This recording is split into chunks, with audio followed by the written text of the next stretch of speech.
اعوذ باللہ من الشیطان اللعین الرجیم بسم اللہ الرحمن الرحیم رب اشرح لی صدری ویسر لی امری واحلل عقدۃ من لسانی یفقہوا قولی ان اللہ وملائکتہ یصلون علی النبی یا ایہا الذین آمنوا صلوا علیہ وسلموا تسلیما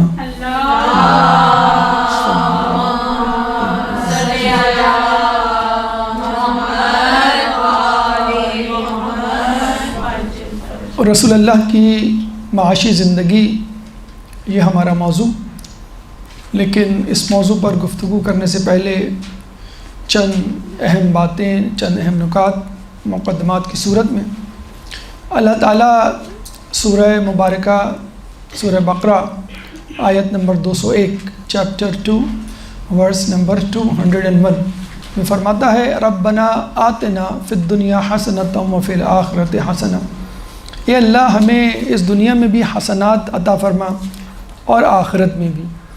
تو اب اس آیت سے یہ بات واضح ہو جانی چاہیے کہ اللہ تعالیٰ نے انسان کو دنیا کمانے سے منع نہیں کیا، لیکن اس کے ساتھ ساتھ فوکس آخرت بھی ہونی چاہیے، بلکہ آخرت منزل ہے اور دنیا اس کا راستہ ہے، یعنی اس دنیا سے ہوتے ہوئے آپ کو اپنی منزل آخرت یعنی جنت تک پہنچنا ہے، اور یہ سفر طے کیے بغیر کوئی چارہ نہیں، حتیٰ کہ کوئی یہ چاہے کہ بس آنکھ بند کر کے میں آخرت میں پہنچ جاؤں، یا جتنی زندگی گزار لی بس کافی ہے، یا اللہ مجھے اٹھا لے میری مشکلات زیادہ ہیں، یہ دعائیں مانگنا بھی حرام ہے، اور خودکشی کے بارے میں خود کہا گیا ہے کہ حرام۔ ہاں، یہ دعا جو ہمیں معصومین میں ملتی ہے کہ جب تک میری نیکیاں میری بدی پر، میرے گناہوں پر غالب ہوں، اس وقت تک مجھے زندہ رکھ، اور جب میری بدیاں یعنی گناہ نیکیوں پہ غالب آ جائیں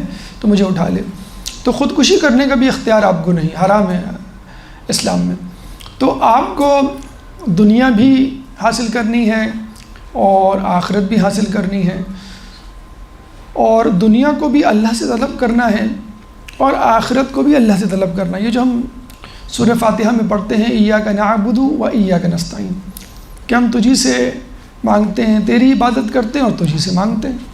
تو اس کا مطلب یہ ہے کہ ہم تجھ کو اور دنیا والوں کو الگ نہیں سمجھتے، یعنی دنیا ہم اپنے باس سے، اپنے والدین سے، اپنے دوستوں سے، صاحب منصب، صاحب حیثیت لوگوں سے مانگ لیں، اور آخرت کی بات آئے تو وہ ہم اللہ سے مانگیں۔ تو نعوذ باللہ، اللہ آخرت کا مالک ہے، وَلِمَنْ كُلِّ يَوْمٍ، کہ اللہ کون ہے جو آج کے دن کا مالک ہے۔ تو اس کا مطلب یہ نہیں کہ اللہ تعالیٰ دنیا کا مالک نہیں، دونوں کا مالک ہے۔ وَلِمَنْ مَلِكِ الْيَوْمِ، کہ کون آج کے دن کا مالک ہے۔ تو آخرت کے دن یہ ندا اٹھے گی کہ کون آج کے دن کا مالک ہے، اور اللہ تعالیٰ ہی بے شک اس دن کا مالک ہوگا، لیکن اللہ تعالیٰ اس دنیا میں بھی مالک ہے، اور اس دنیا میں نعمتوں کی فراوانی کا بھی جو ہے وہ ذمہ دار ہے۔ تو اس دنیا کو بھی حاصل کرنا ہے، آخرت کو بھی حاصل کرنا ہے، اور دنیا کو اچھی طرح گزارنا ہے۔ عموماً لوگوں کے ذہنوں میں یہ کانسیپٹ ہے کہ جو دیندار ہوتے ہیں وہ دنیا کی طرف متوجہ نہیں ہوتے ہیں، یا جو دنیا کی طرف متوجہ ہوتے ہیں وہ دیندار نہیں ہوتے۔ تو اس میں یہ جو تفریق ہے یہ ایک مسکانسیپٹ ہے۔ ہمیں جو ہے دین بھی حاصل کرنا ہے، دنیا بھی حاصل کرنی ہے۔ دنیا اتنی حاصل کرنی ہے کہ وہ دین کی راہ میں رکاوٹ نہ بنے، بس سمپل سا ایک فرق ہے۔ جیسے کسی عالم دین سے پوچھا گیا ہے کہ ہم پیسے کی محبت رکھ سکتے ہیں، تو عالم دین نے کہا بالکل رکھ سکتے ہیں، بشرط یہ کہ پیسے کی محبت اللہ کی محبت پر غالب نہ آئے، بس یہ ایک تھوڑا سا فرق ہے۔ تو ربنا آتنا فی الدنیا حسنۃ وفی الآخرۃ حسنۃ، دنیا میں بھی اور آخرت میں۔ تو جو قیامت میں اللہ تعالیٰ کہے گا، اور جب آواز آئے گی لِمَلْكِ الْيَوْمِ لِلَّهِ واحد القہار، کہ اللہ تعالیٰ ہی اس کا مالک ہے، اس کا مطلب یہ ہوا کہ اس وقت اب مزید دنیا داروں کو یا کفار کو، یا جسے کہتے ہیں کہ اسلام کے دشمنوں کو کچھ نہیں ملے گا، لیکن اس دنیا میں ان کو بھی جب مل سکتا ہے تو پھر مسلمانوں کو کیوں نہیں مل سکتا۔ پھر جب ہم یہ سوچتے ہیں کہ دنیا میں اور دین میں ہم کس کو رول ماڈل بنائیں، تو عموماً لوگوں کے ذہن میں یہ سوال اٹھتا ہے، تو جواب اس کا یہ آتا ہے کہ دین کے معاملے میں تو ہم رسول اور ائمہ کو اپنا رول ماڈل بنائیں، تو دنیا کے معاملے میں تو پھر وہاں پہ ایک بہت بڑا کوسچن مارک لگ جاتا ہے، بھئی فلاں سیاستدان، فلاں سائنسدان یا فلاں بزنس مین کو اپنا رول ماڈل بنائیں۔ تو اللہ تعالیٰ سورہ احزاب آیت نمبر 21، سورہ احزاب قرآن کا 33واں سورہ، چیپٹر 33 ورس نمبر 21، کہ لقد کان لکم فی رسول اللہ اسوۃ حسنہ، کہ بے شک تمہارے لیے رسول کی سیرت میں بہترین نمونہ عمل ہے، یعنی جو کچھ تم چاہتے ہو حاصل کرنا، عمل پیرا ہونا، مسائل کا حل، پریشانیاں جو تمہارے آس پاس ہیں ان کو کس طرح دفع کیا جائے، تو ان سب کے لیے اللہ کے رسول کی طرف رجوع کرو۔ اب جہاں تک یہ بات ہے کہ دنیاوی معاملات میں اتنی احادیث، روایات اتنی کھل کے گفتگو کیوں نہیں ہوتی، آخرت پہ کیوں فوکس ہے، تو ظاہر سی بات ہے کہ دنیا ایام معدودات ہیں، یعنی 60 70 80، یا اگر ہم نوح علیہ السلام کے زمانے میں جائیں تو 2-2.5 ہزار، اور قیامت ابدی ہے، تو جس جگہ آپ کو زیادہ رہنا ہے اس کے بارے میں گفتگو زیادہ ہے۔ لیکن ایسا بھی نہیں ہے کہ دنیا کے معاملے میں اللہ تعالیٰ نے بالکل بائیک آؤٹ کیا ہوا ہے یا رسول اللہ کو سختی سے منع کیا تھا، بلکہ رہبانیت جس کو عیسائیوں نے اپنایا تھا، خود جان بوجھ کے لیا تھا، تو اللہ تعالیٰ نے اس کو بھی منع کر دیا تھا، لیکن انہوں نے جان بوجھ کے لیا کہ ہم تلافی کے طور پہ اس کو اپنانا چاہتے ہیں، دنیا چھوڑ کر مثلا جنگلوں، صحراؤں اور بیابانوں میں نکل جانا چاہتے ہیں، تو اللہ نے ان کو اجازت دی اور انہوں نے جو ہے اس کی رعایت نہیں کی۔ تو دین دنیا دونوں اللہ سے مانگیں، اور دوسری بات یہ ہے کہ ہر شعبہ جات میں دنیا کی رسول کی طرف دیکھیں، آخرت کے لیے بھی، دنیا کے لیے بھی، دنیا میں بھی انفرادی معاملات، اجتماعی معاملات، پھر سیاسی معاملات، آپ کی تعلیمی معاملات، خاندانی معاملات، ہر شعبہ جات میں رسول اللہ نے ایک مثالی نمونہ پیش کیا ہے، اور جو کم و بیشی رہ گئی ہے تشریحاً، اضافی حوالے سے نہیں، تشریحاً، تو اس کی کمی جو ہے رسول اللہ کے بعد ان کی چہیتی بیٹی اور ائمہ معصومین نے پوری کر دی۔ ایک درود پڑھ دیں محمد والے محمد۔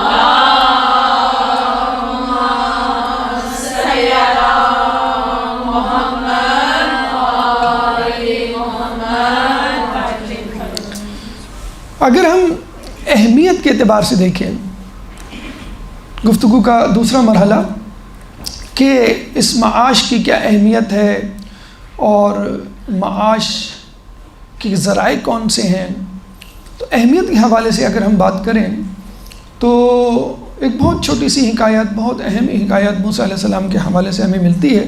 آپ کو معلوم ہے کہ موسیٰ علیہ السلام کے جو حواری تھے وہ من و سلوہ جو آسمان سے اترتا تھا یا درخت کی چھال میں شہد کی صورت میں سے نکلتا تھا، وہ استعمال کیا کرتے تھے، اور وہ بہترین غذا ہوا کرتی تھی، بلکہ اس کے بعد انہوں نے ڈیمانڈ کی تھی کہ ہمیں تھوڑی سی ویرائٹی چاہیے، مختلف قسم کے کھانے، تو وہ بھی ان کو پرووائڈ کیے گئے۔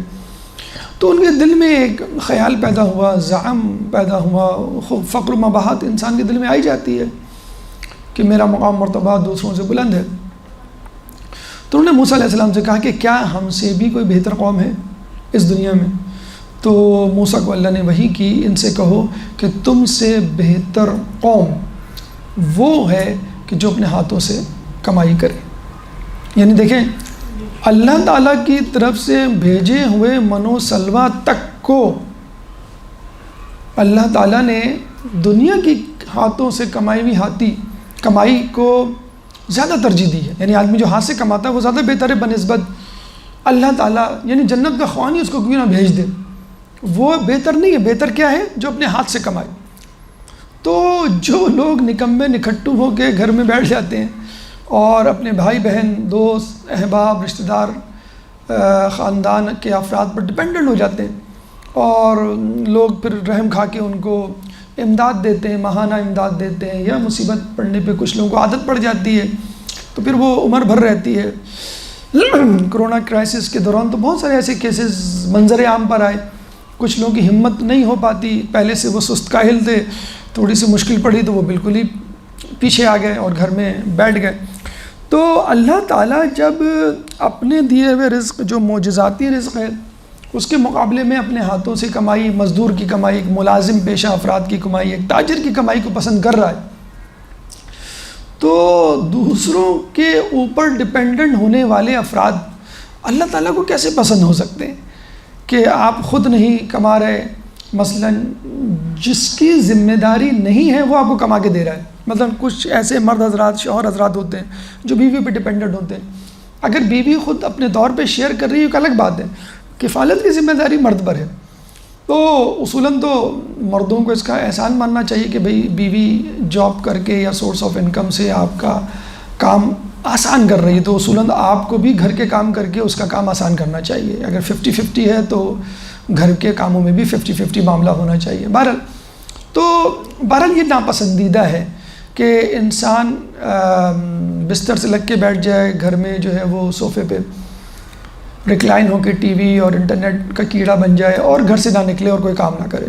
اور انٹرنیٹ کی اس دور میں اب تو شاید ہی کوئی یہ کہہ سکے کہ بھئی میرے پاس اپارچونیٹی نہیں ہے، ہر جگہ پرچی چلتی ہے، سفارش چلتی ہے. اب تو انٹرنیٹ نے سارا کام آسان کر دیا. آپ کا اپنا یوٹیوب چینل ہے، اپنا انٹرنیٹ ایکسیس ہے اور ہر چیز انڈیپینڈنٹ ہے. تو اللہ کو یہ پسند نہیں ہے. اللہ کو کیا پسند ہے کہ اللہ تعالیٰ جو ہے وہ انسان کو خود اپنے ہاتھ سے کماتا ہوا دیکھے، چاہے وہ کم کمائے، اس سے کوئی فرق نہیں پڑتا. مولا علی کا بھی ہمیں ملتا ہے جب وہ کوفے کی مسجد میں آتے ہیں تو وہ دیکھتے ہیں کچھ لوگ بیٹھے ہوئے، جب وہ رات میں آتے ہیں، مغرب کی نماز میں آتے ہیں، دوسری نماز میں دیکھتے ہیں پھر وہ بیٹھے ہوئے اور اسی تندہی سے اور جسے کہتے ہیں عبادت کر رہے ہوتے ہیں. مولا پوچھتے ہیں یہ کون لوگ ہیں؟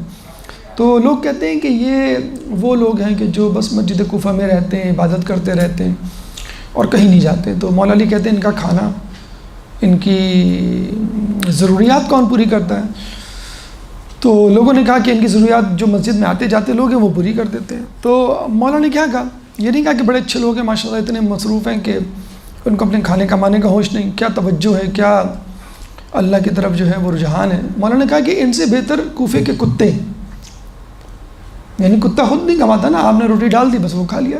یعنی اتنا سخت جملہ، اتنی اہانت، جس کو اہانت نہیں کہنا چاہیے، حقیقت میں وہ ایسے ہی تھے کہ جو عبادت میں، دینداری میں اتنا زیادہ مصروف ہو جائے کہ اس کو اپنے گھر والوں کو ہوش ہی نہیں رہے. یعنی گھر کا راشن کوئی اور ڈال رہا ہے، گھر کی کیئر کوئی اور کر رہا ہے. تو یہ اسلام کو پسند نہیں ہے اور اس کا عملی مظاہرہ خود رسول اللہ نے کر کے دکھایا. مطلب اگر آپ دین کا کام کر رہے ہیں، کتنا زیادہ دین کا کام کر رہے ہوں گے. کیا رسول اللہ جتنا کر رہے ہوں گے؟ رسول جتنا دین کا کام تو کسی نے بھی نہیں کیا، لیکن رسول نے دین کا کام کرتے ہوئے پروفیشنز، ذریعہ معاش کو اڈاپٹ کیا ہے، ان کو جو ہے یوٹیلائز کیا ہے اور کمایا ہے. تو پہلی بات تو یہ کہ کمانا بہت زیادہ ضروری ہے، حتیٰ کہ من و سلوہ بھی اتر جائے تو بھی آپ اتنے معتبر نہیں ہوں گے جتنا اپنے ہاتھ سے خود کمانا جو ہے وہ زیادہ معتبر ہے. تو پہلی بات تو یہ ہوگی. بلکہ روایت میں یہ بھی آیا ہے کہ ایمان لانے کے بعد سب سے اہم کام حلال روزی کی تلاش. یعنی ایمان لیا آپ، مسلمان ہو گئے، مومن ہو گئے، اب سب سے اہم کام کیا ہے؟ واجبات کو چھوڑ کے بات ہو رہی ہے. یہ نہیں کہ آپ نے فجر کی نماز قضا کی اور آپ کو فکر ہے زیادہ آفس پہنچنے کی بنسبت فجر کی نماز کی. ایمان لانے کے بعد یعنی واجبات کی ادائیگی کے بعد، عقیدے کی درستگی کے بعد رزق حلال. ہمارے یہاں یہ کانسیپٹ ہے بھائی فلاں تو صبح جاتے ہیں رات کو آتے ہیں، نہ ان کو دین کا ہوش ہے نہ کسی. یہ دینداری ہے، یہ عین دینداری ہے. کیوں؟ وہ اپنے بیوی بچوں کے لیے، اپنے اہل خانہ کے لیے کما رہا ہے یا کما رہی ہے، جو بھی ہے. خیر عورتوں پہ تو فرض نہیں ہے. تو انسان کا حلال روزی کی تلاش، صرف روزی نہیں، حلال روزی کی تلاش ایمان لانے کے بعد سب سے امپورٹنٹ کام ہے. اچھا حلال روزی کیوں کہا؟ کیونکہ اگر اس روزی میں حرام کی آمیزش ہو جائے تو پھر یہ کام جو ہے وہ حرام ہو جاتا ہے اور اتنا زیادہ اثر ڈالتا ہے انسان کی ذات پر کہ انسان دین کی باتیں سنتا بھی ہے تو اس کو سمجھ نہیں آتی. حق سامنے ہوتا ہے اس کو سمجھ نہیں آتا. امام سامنے ہر بات کھول کے بیان کر رہا ہوتا ہے اور اس کو کوئی بات پلے نہیں پڑتی. امام حسین مظلوم نے کربلا میں یہی تو کہا تھا. تمام تر کوششوں کے باوجود وہ جب ٹس سے مس نہ ہوئے، فوج اشقیہ کے افراد، تمہیں میری باتیں سمجھ نہیں آئیں گی. کیوں؟ کہ تمہارے پیٹ حرام سے بھرے ہوئے. تو روزی کمانا بہت امپورٹنٹ ہے، من و سلوہ کچھ نہیں ہے اس کے سامنے، اور رزق حلال بہت ضروری ہے کہ اگر حرام رزق آدمی کمائے تو سامنے کھڑا ہوا امام جو واضح طور پہ آپ کو سمجھا رہا ہو، اس کی باتیں پلے نہیں پڑتی، انسان کو سمجھ نہیں آتی. تو یہ بہت زیادہ جسے کہتے ہیں امپورٹنٹ ہے. اچھا، ہمارے آج کل کے دور میں تو بہت ہی زیادہ اہمیت کی حامل ہے یہ چیز. یعنی لوگ جو ہے عمر بھر کمپلیکس میں رہتے ہیں، مثلا ہم غریب ہیں، عمر بھر لوگ کمپلیکس میں رہتے ہیں، مثلا ہم مضافات میں فلاں علاقے میں رہتے ہیں، اپنے مکان یا رہائش کا پتہ بتاتے ہوئے لوگ جو ہے وہ شرماتے ہیں، اپنے خاندان کو انٹروڈیوس کرواتے شرماتے ہیں، بعض اوقات اپنے باپ کا پیشہ بتاتے ہوئے شرماتے ہیں.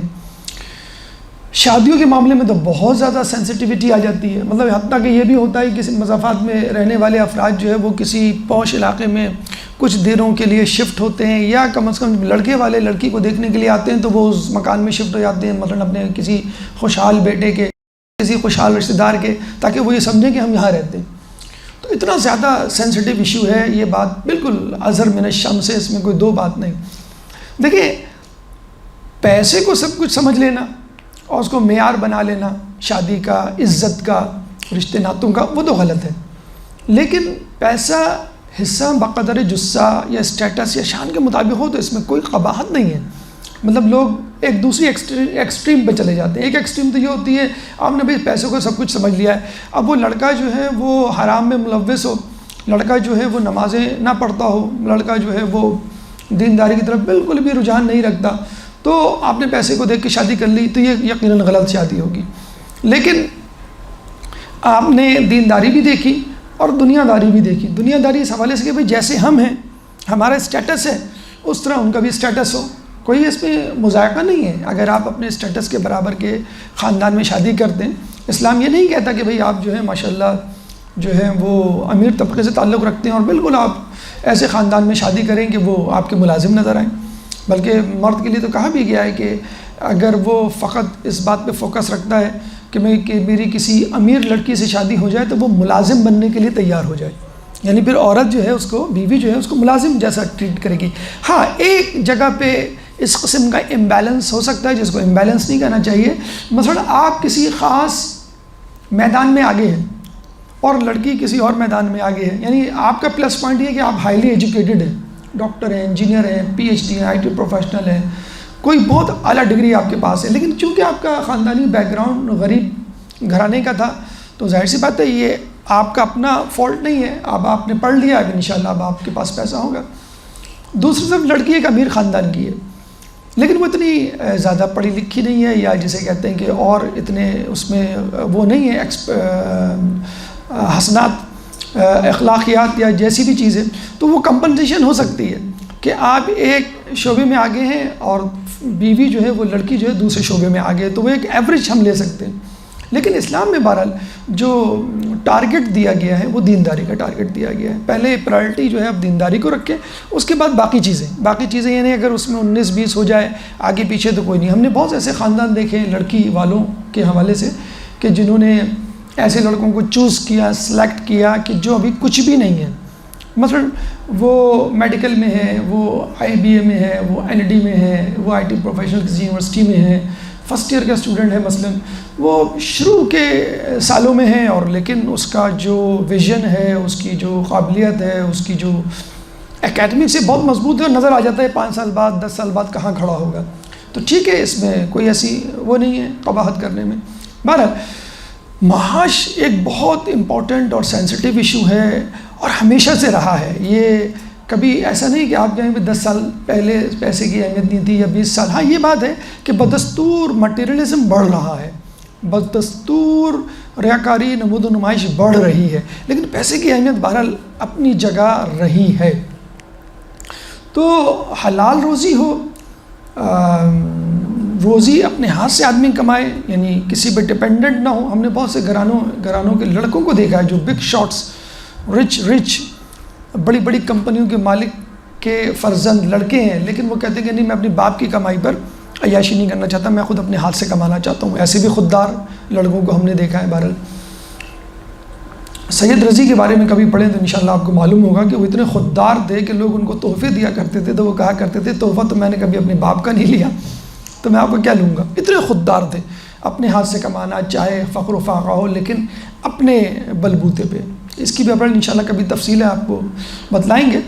تو آج کل کے دور میں واقعی بڑی اہمیت ہے اور زمانہ بدستور میٹرنلزم کی طرف جا رہا ہے.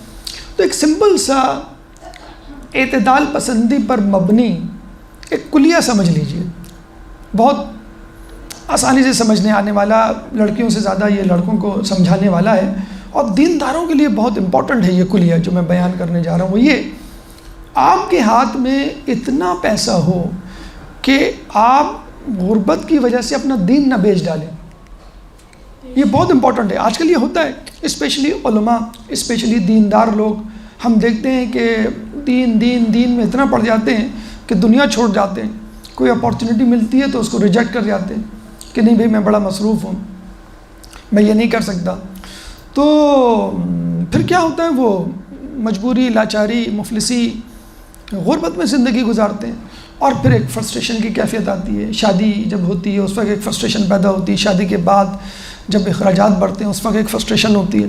تو پھر آدمی کو وہ اپرچونٹی یاد آتی ہے کہ میں وہ کام کر لیتا، ان صاحب کو جوائن کر لیتا، یا اپنے معاش پہ تھوڑی سی توجہ دے لیتا. ساتھ ساتھ انبیاء نے، خود رسول اللہ نے، ائمہ نے اپنے ہاتھوں سے کمایا ہے. انہیں کدال بیلچے لے کر، تجارت کر کے، غلہ بانی کر کے، فارمنگ، مویشیوں کو پال کے کمایا ہے. ایسا نہیں ہے کہ انہوں نے جو ہے وہ سب کچھ پس پش ڈال دیا. تو آپ سے زیادہ دیندار تو انبیاء ہیں، آپ سے زیادہ دیندار جو ہے وہ ائمہ ہیں. بہرحال تو آپ کے پاس پیسہ اتنا ہو کہ آپ اپنا دین نہ بیچ ڈالیں، یا آپ جو ہے کمپرومائز نہ کریں کسی وجہ سے، بلکہ اگر اس سے زیادہ پیسہ ہو کہ لوگ آپ کی طرف متوجہ ہوں. یعنی آپ کسی کا کام کر رہے ہیں، کسی کو جاب دے رہے ہیں، کسی کو تحفے تحائف دے رہے ہیں، کسی کی دعوت کر رہے ہیں، اس بہانے لوگ آپ کی طرف متوجہ ہوتے ہیں. جب متوجہ ہوتے ہیں تو آپ کے دین، آپ کے عقائد کی طرف بھی متوجہ ہوتے ہیں. تو پھر جو ہے آپ جو ہے اس طرف جاتے رہتے ہیں. اور یقیناً آپ اس بات سے اتفاق کریں گے، فاسق غریب سے بدنصیب کوئی شخص نہیں اس دنیا میں، اور دیندار امیر سے خوش نصیب شخص کوئی نہیں اس دنیا میں. دیکھیں، فاسق غریب، ایک تو اس نے ویسے ہی اپنی جنت پہ کراس لگا لیا ہے، جہنم کے لیے وہ کام کر رہا ہے، یعنی گناہ کر رہا ہے. اور غریب بھی ہے بیچارہ، یعنی دنیا میں بھی بیچارے نے کچھ نہیں لیا، اور آخرت میں بھی جہنم اس کا انتظار کر رہی ہے. کم از کم کچھ کمائی لے، کمانے کی طرف توجہ دے لے. اچھا، امیر دیندار سے خوش نصیب آدمی کوئی نہیں، کہ جنت تو بہرحال اس کی آلریڈی تیار ہے، لیکن دنیا میں بھی ماشاءاللہ اس نے اپنے آپ کو ایسا رکھا ہوا ہے کہ دنیا دار بھی اس کی عزت کر رہے ہیں. دیندار تو کر رہے ہیں، دنیا دار بھی عزت کر رہے ہیں. آپ نے دیکھا ہوگا، پیسہ کسی کے پاس بھی کیوں نہ ہو، چاہے وہ دیندار ہو چاہے بے دین ہو، ہر کوئی ایک جسے کہتے ہیں نا آٹومیٹیکلی اٹریکٹ ہوتا ہے پیسے کی طرف، کیونکہ پیسہ ایک ایسی چیز ہے جس سے بہت ساری چیزیں آپ خرید سکتے ہیں، بہت سارے مسائل آپ کے حل ہو سکتے ہیں. تو آپ کے پاس پیسہ اتنا ہونا چاہیے کہ آپ کسی کے محتاج نہ ہوں. خصوصاً دیندار طبقہ جب اس کو کمپرومائز کرنا پڑ جاتا ہے، بہت ساری خواتین کو دیکھا گیا ہے وہ اپنی حجاب پہ کمپرومائز کر لیتی ہیں. کوئی ان کو جاب ملے اور کوئی دوسری جاب اویلیبل نہ ہو، تو آپ پہلے سے تیار مائنڈ سیٹ اپنا کر لیں کہ مجھے ایسی جاب کرنی ہے جس میں میرا حجاب مینٹین رہے، مجھے ایسی جاب کرنی ہے جہاں پہ دینداری میری مینٹین رہے. اسی طرح لڑکوں کے لیے بھی کہا جاتا ہے. تو آج کل کی دنیا میں آپ کے پاس ذریعہ معاش ایسا ہونا چاہیے کہ آپ اپنے دین کو، پہلے کے زمانے میں پیسہ ہونا، یہ بھی ایک اہم بات ہے، یہ علماء اعلام کا کنکلوژن ہے، پہلے زمانے میں پیسہ ہونا تقویٰ کے جانے کا سبب بنتا تھا. یعنی لوگ ایسے آدمی کو اچھی نگاہ سے نہیں دے سکتے تھے رسول اور رسول کے بعد کے قریب ترین دور. لیکن جیسے جیسے مسلمانوں میں خوشحالی آئی تو کیا ہوا، پیسے کے نہ ہونا آپ کے لیے لعن طعن جو ہے وہ کا ذریعہ بن گیا، اور لوگ جو ہے وہ بس وہ پیسے کی طرف دوڑنے لگے. تو نہ پیسے کی طرف دیوانہ وار بھاگے کہ دینداری ہاتھ سے چلی جائے، نہ آپ فقر و فاقے کی طرف جو ہے اپنے آپ کو کھینچے. ایک درمیانی راہ وہ متعین کر لیں کہ جس کے بعد آپ کو جو ہے وہ زیادہ کے لیے حرام میں پڑنے کا خدشہ نہ ہو. مولا فرماتے ہیں کہ اگر فقر کوئی شخص ہوتا تو میں اسے قتل کر دیتا. تو فقر یعنی جس کی وجہ سے آدمی مجبور ہو جائے غلط یا حرام کام کرنے پر. ویسے تو معاش کے اعتبار سے دیکھا جائے تو بہت سارے شعبہ جات ہیں اور آپشنز ہیں آج کل کے دور میں بھی اور پرانے دور میں بھی، لیکن شروع سے لے کے آج تک 3 ایسے شعبہ جات ہیں کہ جن کے بارے میں کہا جاتا ہے کہ یہ دنیا میں کبھی ختم بھی نہیں ہوں گے اور سب سے زیادہ پروڈکٹیو پروفیٹیبل شعبہ جاتے ہیں. نمبر 1 تجارت، نمبر 2 زراعت، نمبر 3 غلہ بانی یا مویشی پالنا جس کو ہم کہتے ہیں فارمنگ. تجارت یعنی ایک چیز کو دوسری جگہ پہنچانا. تو ظاہر سی بات ہے کچھ چیزیں کہیں ہوتی ہیں، کچھ چیزیں کہیں نہیں ہوتی. تو ہر چیز کو آپ اپنے گھر میں نہیں موجود پاتے. حتیٰ کہ جو جنرل اسٹور والے ہیں آپ کی گلی میں وہ بھی تاجر ہی کہلائیں گے، کیونکہ وہ ایک علاقے سے دوسرے علاقے تک چیزیں لے کر آتے ہیں. مثلاً بولٹن مارکیٹ سے آپ کے علاقے میں لے کر آتے ہیں، یا اگر بڑے پیمانے پہ تو انٹر سٹی 2 سٹی کے درمیان، یا پھر بڑے پیمانے پہ 2 ملکوں کے درمیان. ٹریڈنگ تجارت جسے آپ کریں، لوکل بھی ہو سکتی ہے اور بین الاقوامی بھی ہو سکتی ہے. پھر نمبر 2 زراعت، ایگریکلچر. بلکہ ابھی تو کہا جا رہا ہے کہ جو حالات ہونے والے ہیں، جیسے انٹرنیٹ ایک دم سے بند ہو گیا تھا، یہ ایک طرح کا تجربہ تھا جو انہوں نے کیا.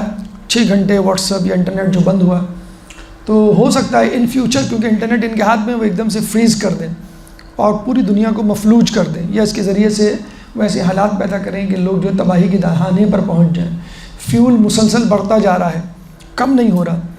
پھر سنا ہے کہ چائنا میں لوڈ شیڈنگ شروع ہو گئی کہ فیول کی اتنی جسے کہتے ہیں کہ کمی پڑ گئی ہے، یا اس ایندھن یا فیول پہ دوسرے لوگوں کا قبضہ ہو جائے. تو آئندہ آنے والے دور میں یا کوئی بہت بڑی جنگ شروع ہو گئی مثلا، تو آپ کیا کریں گے؟ ابھی تو آپ انٹرنیٹ کے سہارے زندہ تھے کورونا میں. اگر یہ انٹرنیٹ بھی نہ ہوتا تو آپ کیا کرتے اپنے کھانے کمانے کے لیے؟ کیا چیز؟ تو کہتے ہیں ان دا لاسٹ جو دنیا میں چیز رہ جائے گی وہ وہی ہوگی سورس آف انکم جو پہلے تھی. نمبر 1 تجارت، اور نمبر 2 زراعت، اور نمبر 3 مویشی. اچھا، ٹریڈنگ بھی محتاج ہے ٹرانسپورٹ اور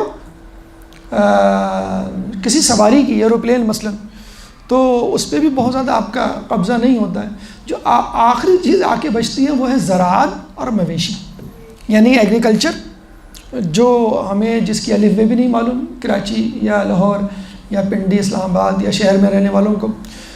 لیکن جو گاؤں میں رہنے والے ہیں جو اپنے آپ کو اس وقت بڑا غریب اور فقیر سمجھ رہے ہیں، حقیقت میں وہ سب سے مالدار ہیں بشرطیکہ اپنی زمینوں کو صحیح طور پہ استعمال کریں. زراعت. نمبر 2 مویشی، کیونکہ یہ دونوں چیزیں زراعت اور مویشی آپ کی غذا کا حصہ ہے.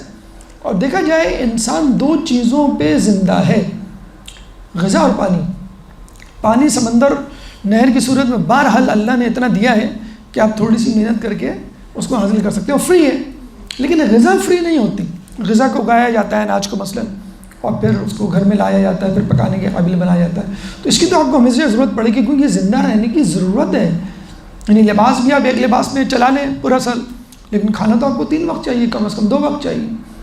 اور جسے کہتے ہیں پانی وہ اویلیبل ہے. تو اصل چیز وہی سورس آف جو لائف ہے مین، وہ آپ کا کھانا، خوراک. اب خوراک میں یا تو زراعت سے آپ لیں گے، یعنی پودے اگا کر پھل سبزی وغیرہ، یا پھر آپ اینیملس مویشیوں سے لیں گے. آپ یہ کام جو بھی بھیڑ ہے، بکرا ہے، یہ ہے آپ کی گائے ہے یا اونٹ ہے، ان سے حاصل کریں گے. تو الٹیمیٹلی یہ 2 سورس ہیں، اور ٹریڈنگ جسے آپ کہہ لیں. تو پہلے زمانے میں بھی یہی تمام وہ تھے ذرائع، اور اب بھی جو ہے وہ ذرائع ہونے جا رہے ہیں. تو فیوچر میں اگر کسی کو انویسٹمنٹ کرنی ہو تو یہی 3 ذرائع ہیں، ٹریڈنگ ہے، آپ کا زراعت ہے، اور یہ مویشی.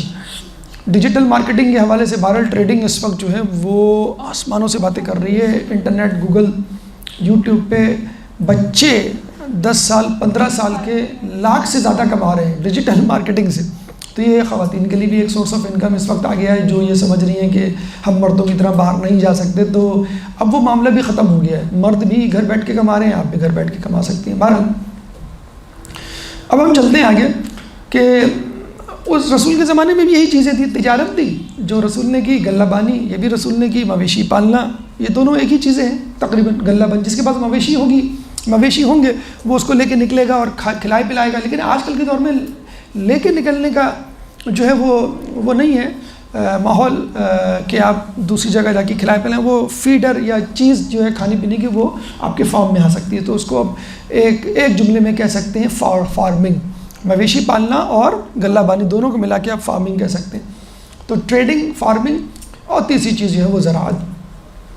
تو رسول اللہ نے زراعت، غلہ بانی اور مویشی پالنا. ان 3 سے رسول گزرے ہیں، کیونکہ مکے میں زراعت ممکن نہ تھی کیونکہ بنجر علاقہ تھا. تو اچھا، اس زمانے میں یہ تو حلال پیشے ہوئے، اس زمانے میں حرام پیشے بھی تھے. جیسے آج کل بھی حرام پیشے کیا ہیں؟ سود خوری. تو اس زمانے میں جو رؤوسان قریش یا امیر لوگ ہوتے تھے وہ کسی کو ادھار دے دیا کرتے تھے اور کہہ دیا کرتے تھے بھائی ٹھیک ہے 10%، 5% پر منتھ مجھے تم دے دیا کرو.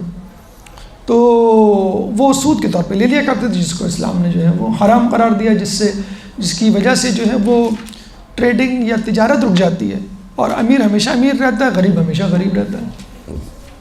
سود کھانے والے کو یا سود کا مال کمانے والے کو اللہ اور اس کے رسول سے جنگ قرار دیا اللہ تعالیٰ نے.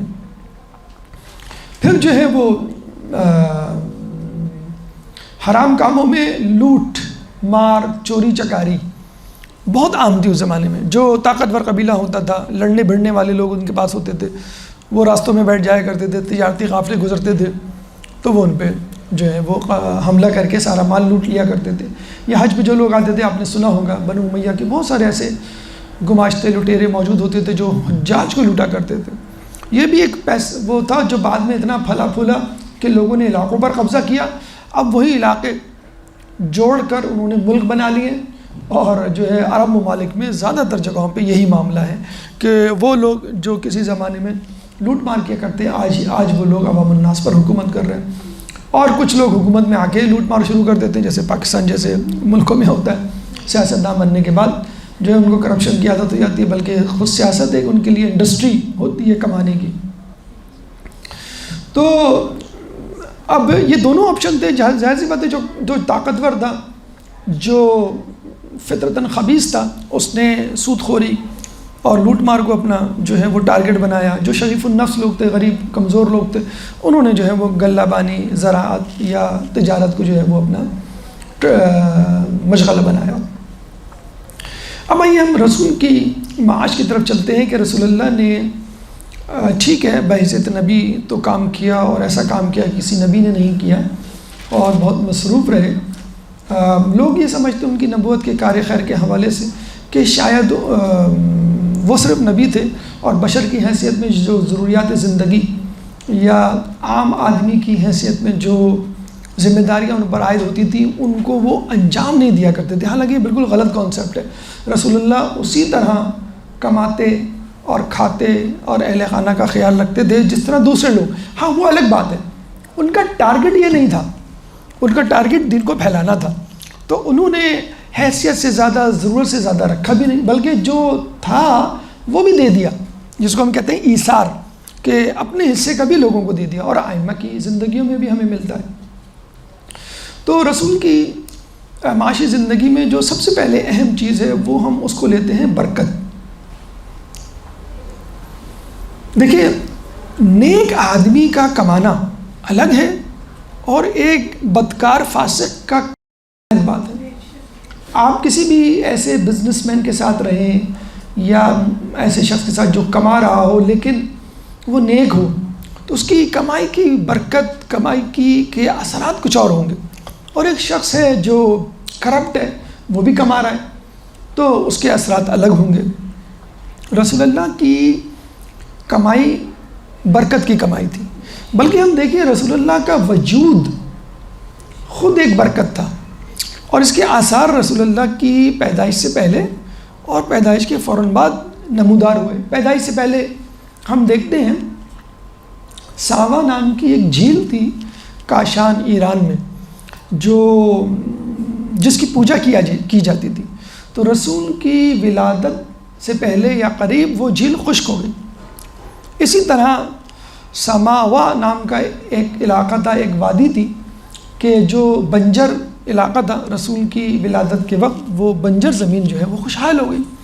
یعنی گویا قدرت ایک اشارہ دے رہی تھی کہ دیکھو، جس کمائی، جس پانی، جس غذا میں حرام کی آمیزش ہے وہ اب ختم ہونے جا رہا ہے، اور حلال کمائی اور برکت والی کمائی رسول کی برکت سے اب سامنے ظاہر ہونے والی ہے.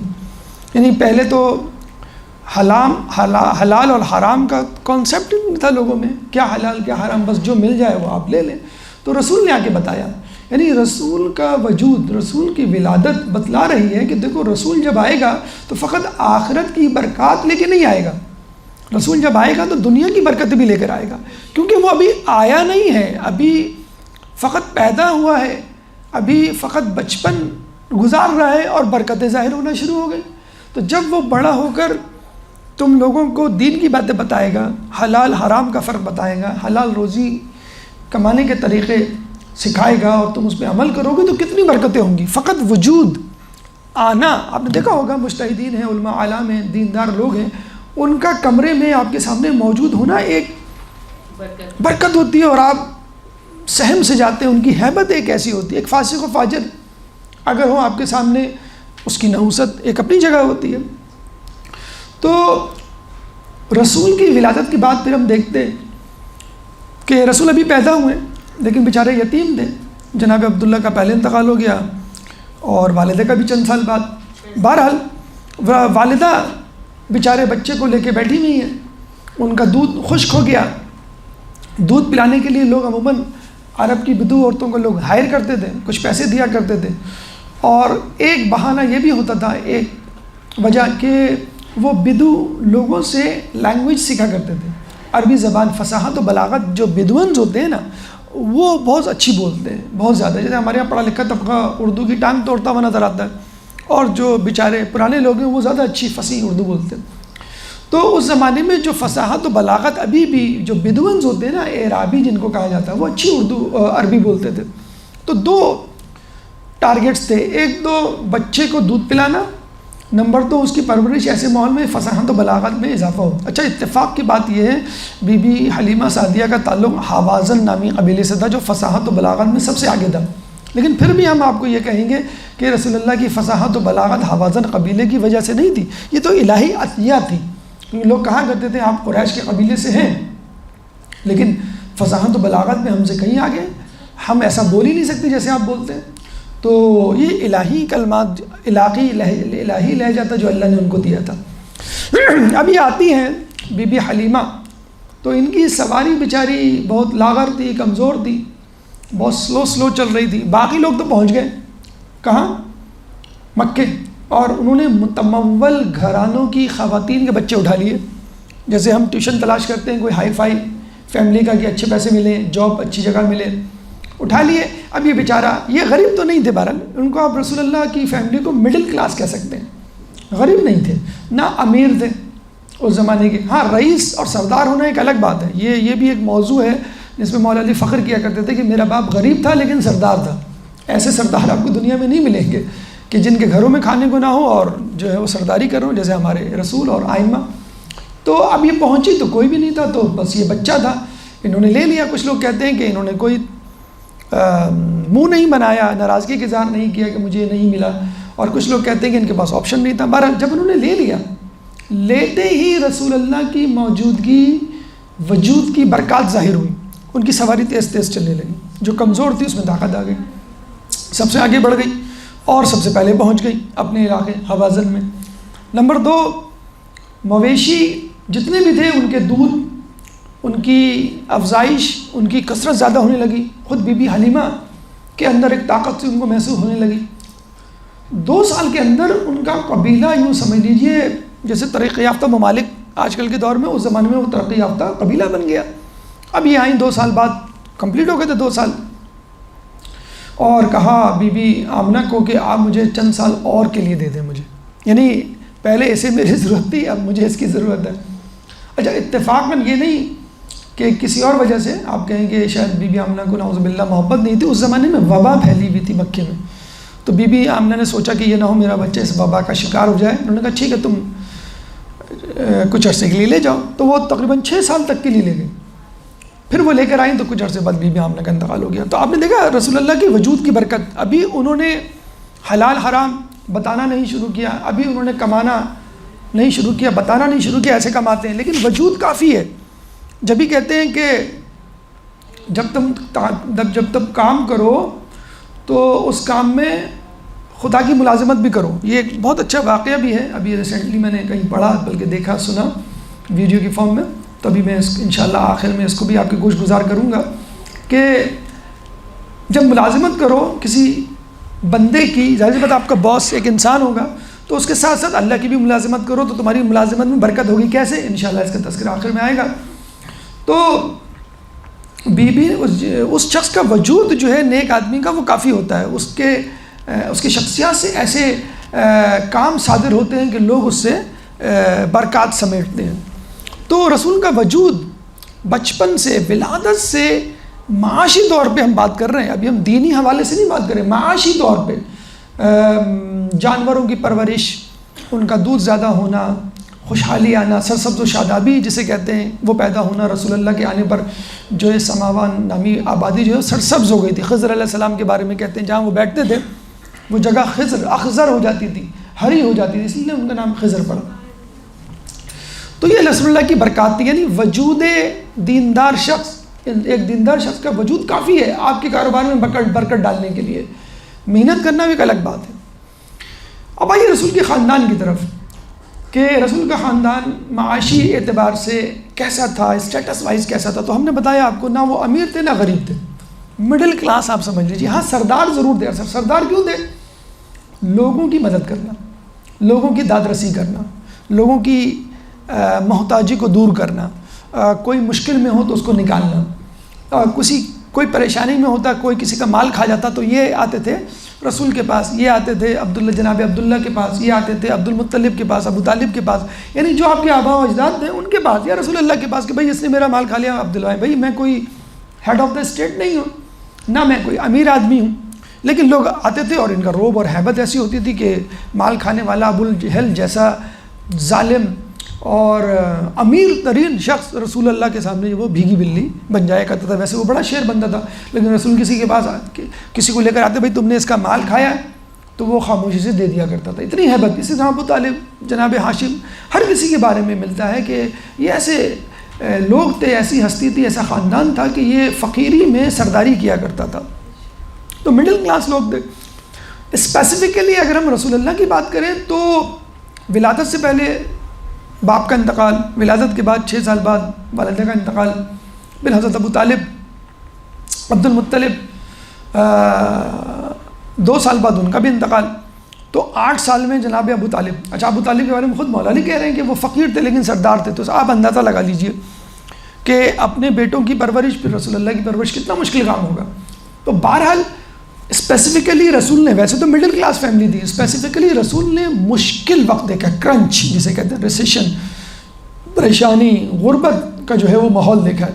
لیکن اس غربت کے ماحول میں بھی رسول اللہ نے جسے کہتے ہیں سیلف میڈ قسم کی کوشش کی، حضرت ابو طالب کے ساتھ غلہ بانی کی، پھر جو ہے تجارت سیکھی، بی بی خدیجہ کے مال کی تجارت کی، پھر جو ہے ماشاءاللہ خوب کمایا اور پھر اس کو اسی طرح لوگوں میں تقسیم بھی کیا. تو ابو طالب نے آپ کو اپنے ذمے لیا اور ذمے لینے کے بعد آپ کی کفالت شروع کی، تربیت شروع کی، غلہ بانی سکھائی، تجارت سکھائی. اسی لیے قرآن میں اللہ تعالیٰ نے ابو طالب کی شان میں جو آیت اتاری کہ علم یجد کا یتیمن فآوا، سورہ ضحیٰ آیت نمبر 6، کہ کیا ہم نے تم کو یتیم پا کر پناہ نہیں دی. یعنی گویا ابو طالب کی پناہ اللہ کی پناہ تھی. تو حضرت ابو طالب کا ساتھ، اور کتنا ساتھ تھا، at the age of 8 years آپ اندازہ لگا لیں ٹل ہجرت، تقریباً 45-50 سال، یعنی آدھی سے زیادہ زندگی، نصف صدی اللہ کے رسول نے ابو طالب کی رہنمائی میں اور ان کی سرپرستی میں گزاری. اس کے بعد انہوں نے جو ہے وہ وہیں پہ اپنا معاش شروع کیا. بچپن میں رسول کا معاش غلہ بانی بطور شیفرڈ، گڈریا جسے کہتے ہیں، جو جانوروں کو چلاتا ہے. اب تو شاید نہیں ملیں گے، ہم نے اپنے بچپن میں تو دیکھے گڈریا، اب تو شاید نہیں ملیں گے شیفرڈ آپ کو جو جانوروں کو لے کے جاتے ہیں اور چلاتے ہیں، گاؤں دیہات میں ہوتے ہیں. اچھا پھر لڑکپن میں انہوں نے غلہ بانی کی، جوانی میں انہوں نے تجارت کی، اور آخری ایام میں مدینے میں انہوں نے مویشیوں کو پالا. یہ 3 بتدریج ان کے پیشے تھے رسول کے. لڑکپن میں غلہ بانی شیفرڈ کے طور پہ، اور جوانی میں تجارت، اور نمبر 3 مویشی پالنا، فارمنگ جسے کہہ لیں. آج کل غلہ بانی ختم ہو گئی ہے کیونکہ مویشی خود اپنا خوراک جو ہے اپنی جگہ پہ پا لیتے ہیں۔ ان تینوں پہ انشاءاللہ ہم اسٹیپ بائی اسٹیپ گفتگو کریں گے۔ رسول اللہ نے یہ تینوں پیشے کیسے اپنائے، کیسے ان کو جو ہے وہ نبھایا، اور ایک عام انسان کی طرح بشر کی حیثیت میں کس طرح ایمانداری سے کام کر کے دکھایا کہ دیکھو غلہ بانی کیسے ہوتی ہے، تجارت کیسے ہوتی ہے، مویشی کیسے پالے جاتے ہیں، اور دنیا کو ایک عام انسان کی طرح اتنے خطرناک پرآشوب فسق و فجور سے بھرے ہوئے ماحول میں حلال کمائی دیانتداری سے کیسے کمائی جا سکتی ہے۔ تو اس کا تذکرہ انشاءاللہ ایک چھوٹے سے وقفے کے بعد ایک درود پڑھ دیں محمد والے محمد پر۔ بسم اللہ الرحمن الرحیم۔ گفتگو کا سلسلہ وہیں سے شروع کرتے ہیں جہاں سے ہم نے چھوڑا تھا۔ آیت سورہ غافر کی، قرآن کا 40واں سورہ ہے، اور آیت نمبر 16، لمن الملک اليوم للہ الواحد القہار۔ یہ آیت ہم نے شروع میں ذرا غلط پڑھ دی تھی، تو اس کی تصحیح کر لیں۔ یعنی اللہ پوچھے گا لمن الملک اليوم، کہ آج کس کی بادشاہت ہے، تو آواز آئے گی، یعنی لوگ کہیں گے للہ الواحد القہار، واحد قہار کی، یعنی جو عذاب دینے پہ، سزا دینے پہ فوقیت رکھتا ہے اور اس کا مالک ہے۔ بہرحال گفتگو ہو رہی تھی ہماری رسول اللہ کی معاشی زندگی کے حوالے سے، اور اس میں ہم نے مقدماتاً آپ سے یہ کہا کہ دنیا اور دین دونوں امپورٹنٹ ہیں انسان کے لیے، اور دین دنیا کا جو بھی شعبہ ہو اس کے لیے ہمیں رسول کی طرف دیکھنا چاہیے، اور بہت ضروری ہے معاش کمانا تاکہ آپ کے دین کو بچایا جا سکے۔ حلال معاش کمانا بہت ضروری ہے تاکہ آپ کا دل شقی القلب نہ ہو جائے، آپ شقی القلب نہ ہو جائیں۔ رسول یا کسی بھی دیندار شخص کا وجود برکات کا حامل ہوتا ہے، تو رسول اللہ کے آتے ہی خوشحالی کے آثار نمودار ہوئے، اور رسول کی باتوں پہ اگر لوگ عمل کر لیتے تو پوری دنیا میں خوشحالی ہوتی۔ جو بدحالی، فقیری، پریشانی، مصیبتیں اس وقت ہیں وہ اسی وجہ سے ہیں کہ رسول کی باتوں پر عمل نہیں کیا گیا۔ اس کے بعد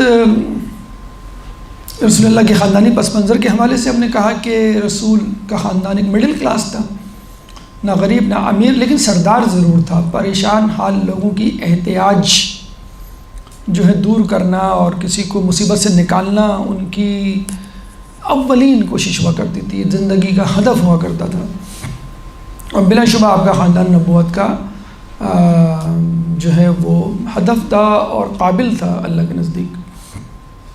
غلہ بانی یہ وہ پہلا پیشہ کہ جس کو رسول اللہ نے اپنایا، یعنی ریوڑ یا مویشیوں کو لے کے نکلنا اور چراگاہوں میں اس کو چرانا، گھاس پھوس پودے کھلا کر واپس اپنی جگہ لے آنا۔ گاؤں دیہات میں ایسا ہوتا ہے، شہروں میں ایسا نہیں ہوتا، اور اب تو ویسے بھی فارمنگ اتنی ایڈوانس ہو گئی کہ کھانا یا خوراک جانوروں تک پہنچ جاتی ہے۔ لیکن بہرحال اس زمانے میں تھا۔ کچھ روایت یہ کہتی ہیں کہ رسول لوگوں کی بھیڑ بکریاں چرایا کرتے تھے اجرت پہ، کچھ روایتوں میں ہے کہ خود اپنی، یعنی حضرت ابو طالب کی، تو یہ زیادہ قرین اقراص ہے کہ اپنی بھیڑ بکریاں چرایا کرتے تھے۔ بھیڑ بکریاں چرانے کے حوالے سے چھٹے امام کی بھی روایت ہے، اور خود رسول اللہ کے حوالے سے بھی ہے کہ اللہ تعالیٰ نے کسی نبی کو مبعوث نہیں کیا کہ وہ بکریوں کو یا غلہ بانی اس نے نہ کی ہو تاکہ وہ اس کے ذریعے لوگوں کی رعایت کر سکے۔ دیکھیں، جب بھی آدمی کوئی کام کرتا ہے تو اس کام سے انسان کچھ سیکھتا ہے، تو لاجیکلی ایک نبی کے لیے غلہ بانی بڑا مفید پیشہ ہے۔ یعنی وہ بھیڑ بکریوں کو لے کے نکلتا ہے، بھیڑ بکریاں جو عقل و شعور نہیں رکھتی ان کو کنٹرول کرنا، پھر جو ہے نرمی سے پیش آنا۔ آپ تازیانہ لے کے، ہتھوڑا لے کے، تلوار لے کے ان کو مار نہیں سکتے کہ زخم اگر ہو گیا تو بیمار ہو گئیں، مر گئیں بھیڑ بکریاں تو نقصان۔ پھر پورے راستے ان کے ساتھ چلنا، کوئی بھیڑ بکری کوئی جانور آگے نکل جائے تو اس کو پیچھے لانا، جو پیچھے رہ جائے اس کو آگے۔ تو یہ بھی ایک طرح کی جسے کہتے ہیں مماثلت ہے، ایک رہنما، ایک لیڈر جو کہ اپنی رعایا اپنی امت کو کنٹرول کر رہا ہوتا ہے کہ بہت زیادہ نرمی نہیں کر سکتے، بہت زیادہ سختی نہیں کر سکتے، پھر لوگوں کے ساتھ ساتھ چلنا ہوتا ہے، جو آگے نکل جائے اس کو پیچھے لانا پڑتا ہے، جو پیچھے رہ جائے اس کو پیار محبت سے آگے بڑھانا پڑتا ہے۔ بلکہ عیسیٰ علیہ السلام کے حوالے سے بھی ہمیں مواقع ملتا ہے کہ عیسیٰ علیہ السلام سے اللہ تعالیٰ نے کہا عیسیٰ تمہیں معلوم ہے ہم نے تمہیں نبی کیوں بنایا؟ انہوں نے کہا کیوں؟ انہوں نے اس لیے کہ تم ایک دفعہ بکری چرا رہے تھے اور تمہاری بکری جو ہے وہ پہاڑ کے اوپر چڑھ کے بیٹھ گئی، اور قریب تھا کہ وہ ایک درود پڑھ دیں محمد والی۔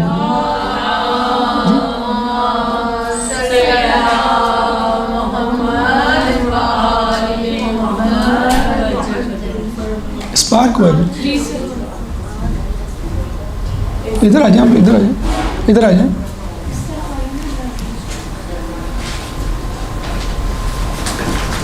جو ادھر بیٹھے ادھر آ جائیں، یہاں بیٹھ جائیں، سامنے بیٹھ جائیں۔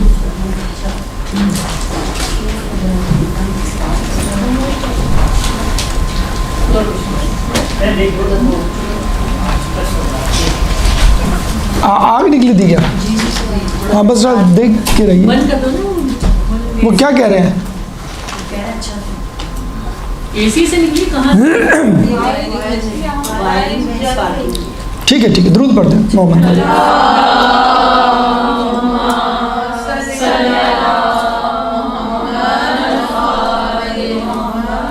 تو نبی کو بھی دیکھنا پڑتا ہے، ایک لیڈر کو بھی دیکھنا پڑتا ہے، کنٹرول کرنا پڑتا ہے۔ اب عیسیٰ علیہ السلام سے اللہ نے پوچھا تو عیسیٰ علیہ السلام نے کہا مجھے نہیں معلوم۔ اللہ نے کہا کہ ایک دفعہ تمہاری بکری جو ہے پہاڑی پہ چڑھ گئی تھی اور قریب تھا کہ وہ چھلانگ لگا لیتی، تو تم اس کے پاس گئے، پیار محبت سے اس کے گلے میں باہیں ڈالی اور یہ کہا کہ اگر تم چھلانگ لگا دیتی تو تمہیں کتنا نقصان ہوتا۔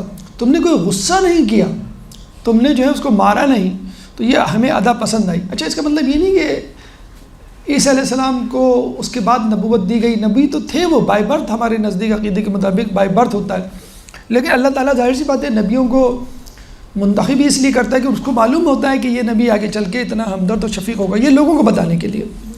اگر کوئی شخص کہے میں رسول کو نبوت کیوں ملی تو ہم بتا سکے، اللہ بتا سکے کہ دیکھیں صادق و امین یہی تھے، کوئی اور تھا ان جیسا۔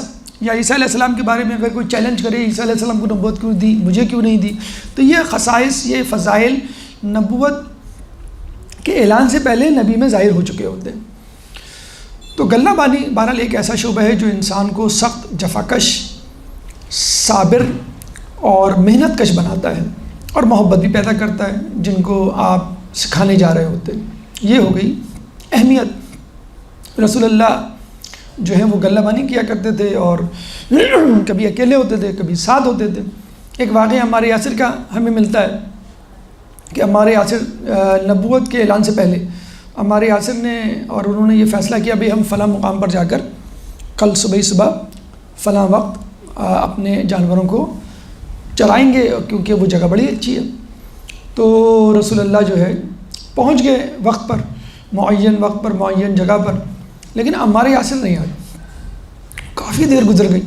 یہ بالکل ایسے ہی ہے کہ آپ کے سامنے کھانا رکھا ہو اور کوئی کہے کہ بھئی ٹھیک ہے میں 8 بجے آؤں گا، دونوں ساتھ ناشتہ کریں گے، اور وہ شام جو ہے 9 بجے آتے ہیں، 10 بجے آتے ہیں، اور آپ ویسے ہی بیٹھے رہیں، تو شاید ہی کوئی ہوگا۔ مطلب لوگ تو اپنی بیگمات کے لیے، بیگمات شاید اپنے شوہروں کے لیے نہیں ٹھہرتی، چائے ٹھنڈی ہو جائے گی۔ تو رسول وہاں پہ کھڑے رہے اور کئی گھنٹے کے بعد جب ہمارے یاسر آتے ہیں تو وہ کہتے ہیں یا رسول اللہ آپ نے اپنے جانوروں کو چرانا کیوں نہیں شروع کیا؟ کہ ہم نے فیصلہ کیا تھا کہ ہم دونوں ایک ساتھ چرائیں گے۔ تو ان کے دل میں ان کی بڑی عزت اور وہ پیدا ہوئی۔ تو رسول اللہ پہ جو لوگ ایمان لائے تھے، دھڑا دھڑ جسے کہتے ہیں، تو وہ اس لیے رسول اللہ کی سیرت جو سلیم الفطرت تھے وہ پہچان گئے تھے کہ یہ وہی شخص ہے جس کے ساتھ میں نے یہ معاملہ کیا تھا، اور اب جو ہے وہ نبوت کا دعویٰ کر رہا تو یقیناً صحیح ہوگا۔ بہرحال تو ہمارے یاسر بڑے خوش ہوئے اس بات سے کہ مجھے ایک ایسا ساتھی ملا جو وعدے کا پابند ہے۔ اچھا اسی حوالے سے رسول کی ذات سے ایک فرضی داستان گڑھی ہوئی ہے جو ہماری کتابوں میں نہیں ہے، غیر شیعہ کتب میں ہے، کہ رسول اللہ اپنے ساتھی کے ساتھ مکے کی کسی پہاڑی پر چرا رہے تھے اپنے جانور کو، تو انہوں نے اپنے ساتھی سے کہا کہ آج رات یا آج کے دن جو ہے میں فلاں مقام پر جاؤں گا، تم میری بھیڑ بکریوں کا خیال رکھ لینا۔ اور وہ کون سی محفل تھی؟ راگ و رنگ موسیقی کی محفل تھی، نعوذ باللہ۔ اور رسول وہاں پہ گئے، لیکن رسول اللہ کی یہ جو ہے وہ خواہش اللہ نے پوری نہیں ہونے دی اور رسول اللہ کو سلا دیا، یا نعوذ باللہ جب موسیقی کی آواز ان کے کانوں پہ پڑی تو اللہ کو ناگوار گزرا، اللہ نے ان کو سلا دیا، تو اللہ نے ان کو اس طرح بچا لیا۔ تو ہمارے نزدیک نبی گناہ تو کیا، گناہ کا ارادہ بھی نہیں کرتا، وہ مقام عصمت پر ہوتا ہے۔ اگر اس طرح وہ سوچنا شروع کر دے اور کرنا شروع کر دے تو ہمارے نزدیک جو ہے وہ پھر اپنی نبوت سے وہ گر جائے گا، اور کوئی نبی ایسا نہیں گزرا جو گناہ گار ہو، چاہے ایک گناہ کا مالک کیوں نہ، کوئی گناہ کسی نبی نے نہیں کیا۔ اگر آدم علیہ السلام نے ترک ممنوعہ شجر ممنوعہ کا پھل کھایا تو وہ ترک اولا تھا، یونس علیہ السلام کا مچھلی کے پیٹ میں جانا وہ بھی ترک اولا کا نتیجہ تھا۔ کسی نبی نے کوئی حرام نہیں کیا، ان کا اگر جو عمل جس کی وجہ سے اللہ تعالیٰ نے ان کو سزا دی وہ ترک اولا تھا، کیونکہ اللہ تعالیٰ پسند نہیں کرتا میرے نبی کے لیے کوئی ایسا عمل کہ جو ترک اولا کا سبب بنے، حرام اور مکروہ تو بہت دور کی بات ہے۔ تو رسول اللہ نے غلہ بانی کی، اور یہ بھی ملتا ہے تاریخ میں کہ رسول اللہ کے پاس 100 مویشی تھے، 100 بھیڑ، 100 بکریاں، 100 اونٹ، یا مکس کر کے ٹوٹل ان کی جو مویشیوں کی تعداد تھی وہ 100 تھی، اور کہتے تھے کہ جب بھی 100 میں سے تعداد بڑھتی یعنی 101 تو وہ فوراً اسی دن ایک جانور ذبح کر دیا کرتے تھے، یعنی 100 سے زیادہ نہیں ہونے دیتے تھے۔ اچھا آج کل لوگ ماشاءاللہ کچھ لوگ ایسے بھی ہیں وہ بھی یہی کہتے ہیں کہ مثلاً ہم اتنا کمائیں گے، اتنی بڑے فلیٹ میں مکان میں رہیں گے، اتنے ڈریس ہوں گے، اتنا کھائیں گے، اس سے زیادہ ہم دے دیں گے، یعنی اس سے زیادہ کمائی ہوئی، اس سے زیادہ ڈریس، اس سے زیادہ کھانا تو ہم لوگوں کو دے دیں گے، اور وہ کہتے ہیں بس یہ کافی ہے۔ اور کچھ لوگ ہیں کہ جن کا پیٹ نہیں بھرتا، زیادہ سے زیادہ ڈریس ہو، جتنے زیادہ کمائی کے طریقے ہوں وہ فوراً اس کی طرف لپکتے۔ تو اصل چیز ہے کہ ضروریات آپ کی پوری ہو جائیں۔ اب ہر شخص کی ضروریات مختلف ہوا کرتی تھیں، یعنی آپ کا جو ہے وہ خرچہ 50,000 میں چل جاتا ہے، ٹھیک ہے، ایک کا خرچہ جو ہے وہ 20,000 میں چل جاتا ہے، ٹھیک ہے۔ آپ کسی کو مجبور نہ کہیں 20,000 خرچے والا کہ بھائی تم 50 کیوں کماتے ہو، یا 50 والا لاکھ کوئی نہ کہے۔ ہر آدمی اپنی ضروریات اور اپنی شان کے حساب سے اگر کما رہا ہے تو اس میں کوئی قباحت نہیں، یعنی ضرورت سے بڑھ کر، ضرورت تو خیر 2 روٹی کی ہے کافی ہے، لیکن اپنے سٹیٹس کو مینٹین کرنے کے لیے آپ کا خاندان، آپ کی پڑھائی یا آپ کی قابلیت، آپ کا بود و باش، آپ کا ملنا جلنا ایسے لوگوں میں ہے کہ جس میں آپ مس فٹ نظر نہ آئیں، تو ٹھیک ہے آپ کما سکتے ہیں، آپ کی سواری، آپ کا لباس، آپ کا گھر اس طرح کا اگر ہو جائے اور اس کے لیے کچھ محنت کرنی پڑ جائے، اس میں کوئی قباحت نہیں۔ شان کے مطابق اللہ تعالیٰ پسند کرتا ہے کہ انسان زندگی گزارے۔ وَأَمَّا بِنِعْمَتِ رَبِّكَ فَحَدِّثْ، کہ جب اللہ تعالیٰ کی نعمتیں تم پر ہوں تو اس کا اظہار کرو۔ آپ کما رہے ہیں تو اچھے کپڑے پہنیں، یہ نہیں کہ آپ نے کہا نہیں میں کما تو رہا ہوں لیکن بس میں سادہ زندگی گزاروں گا۔ آپ اچھی گاڑی لیں، آپ اچھے گھر میں رہیں، آپ جو ہے دعوتوں میں اچھے کھانے رکھیں، اس میں کوئی قباحت نہیں۔ ہاں اپنی لمٹس کو کراس کرنا اور کم آمدنی ہونے کے باوجود زیادہ خرچہ کرنا جس کی وجہ سے آپ مقروض ہو جائیں، جس کی وجہ سے حرام کی طرف متوجہ یا مبتلا ہو جائیں، وہ پھر غلط ہے۔ تو رسول اللہ غلہ بانی کیا کرتے تھے، 100 ان کی وہ تھی اور ایک لمٹ تھی انہوں نے رکھ لی ہوگی کہ بھئی 100 اس سے زیادہ نہیں۔ 100 کا مطلب ہے کہ اس میں ظاہر سی بات ہے وہ اپنی ہی ضروریات تو نہیں مد نظر رکھتے ہوں گے، ایک آدمی یا 10 آدمی کے لیے 100 بھی زیادہ ہے، تو ظاہر سی بات ہے کہ مکے کے لوگوں یا آس پاس دوست احباب رشتہ داروں ہی میں سب کچھ وہ بانٹ دیا کرتے تھے، جس طرح میں ان کے لباس، ان کے بود و باش، ان کی غذا کے حوالے سے ملتا ہے کہ 3 دن تک پیٹ بھر کے کھانا نہیں کھایا، تو اس کا مطلب ہے جو کچھ آتا تھا وہ، اور ویسے وہ مشہور تو تھے۔ آپ آج کسی کو قرضہ دے دیں، بلکہ آپ کسی سے پوچھ لیں بھئی آپ کو کسی چیز کی ضرورت ہو تو بتائیے گا، یا پیسے اگر آپ کو چاہیے انویسٹمنٹ کے لیے، دوسرے دن لوگ پہنچ جائیں گے، وہ نہیں تو کوئی اور صاحب پہنچ جائیں گے۔ اور ایک مرتبہ آپ نے کسی کی مدد کر دی، مثلا کچھ پیسے دے کر، آپ دیکھیے گا وہ شخص جو ہے وہ ہر مہینے یا کچھ عرصے بعد آپ کے دروازے پہ کھڑا ہوا ہوگا۔ تو آج کل ایک بڑا ایشو بھی ہو جاتا ہے کہ آپ کسی کی مدد کرتے اور وہ شخص گویا آپ پہ ڈپینڈنٹ ہو جاتا ہے، وہ آپ کو باندھ لیتا ہے کہ بھئی انصاف ہے، انصاف سے مجھے اتنا ملا کرے گا۔ تو آپ نے دیکھا ہوگا اکثر اوقات ایسا ایشو اور مسئلہ کھڑا ہو جاتا ہے۔ تو یہ بھی ضروری ہے کہ آپ ان لوگوں کو دیں جو مستحق ہوں۔ مستحق میں یہ ہے کہ واقعی بیمار ہو اور علاج کے لیے پیسہ نہ ہو، واقعی بھوکا ہو اور کھانے کے لیے کچھ نہ ہو، یا پھر دیندار طبقہ جو دین کا کام کر رہا ہے۔ ایک تو دیندار طبقہ جو دیندار تو ہیں، دین کا کام نہیں کر رہا، ایک وہ طبقہ ہے جو دیندار بھی ہے، دین کا کام بھی کر رہا ہے، طلباء، اساتذہ، انتظامیہ، مسجد، مدرسے کے لوگ جو دین کا کام کر رہے ہیں، سب سے زیادہ استحقاق ان لوگوں کا ہے، کیونکہ ان کا سروائیول اور لوگوں سے زیادہ امپورٹنٹ ہے۔ ان کو بری الذمہ کرنا سب سے زیادہ جو ہے وہ امپورٹنٹ ہے۔ جیسے ہم کہتے ہیں نا محافظ سرحد فوجی ہوتے ہیں، ان کو ہر پریشانی اور مصیبت سے دور رکھا جاتا ہے۔ بھی آپ کا خرچہ ہمارے ذمہ، اسکول کی فیس ہمارے ذمہ، صحت و علاج معالجہ حکومت کی طرف سے، رہائش ہماری طرف سے، ملازمین، ہر چیز دی جاتی ہے۔ کیوں؟ ان کو free of hassles of life, زندگی کی پریشانیوں سے دور رکھنا، تاکہ وہ محافظت کر سکیں آپ کے ملک کی سرحد کی۔ تو واٹ اباؤٹ دوز، ان لوگوں کے بارے میں کہ کیا خیال ہے جو آپ کے ایمان کی سرحدوں کی حفاظت کر رہے ہیں؟ ان کا سروائیول سب سے زیادہ امپورٹنٹ ہے۔ یعنی ایک علاقے میں 10 لوگ ہیں جو دینداری کا کام کر رہے ہیں، 90 لوگ باقی کام کر رہے ہیں، تو سب سے زیادہ امپورٹنس پرائرٹی ان لوگوں کو دی جائے گی، 10 لوگوں کو جو دین کا کام کر رہے ہیں، کیونکہ دین سے انسان کے دنیا اور آخرت کی بقا جو ہے وہ وابستہ ہے۔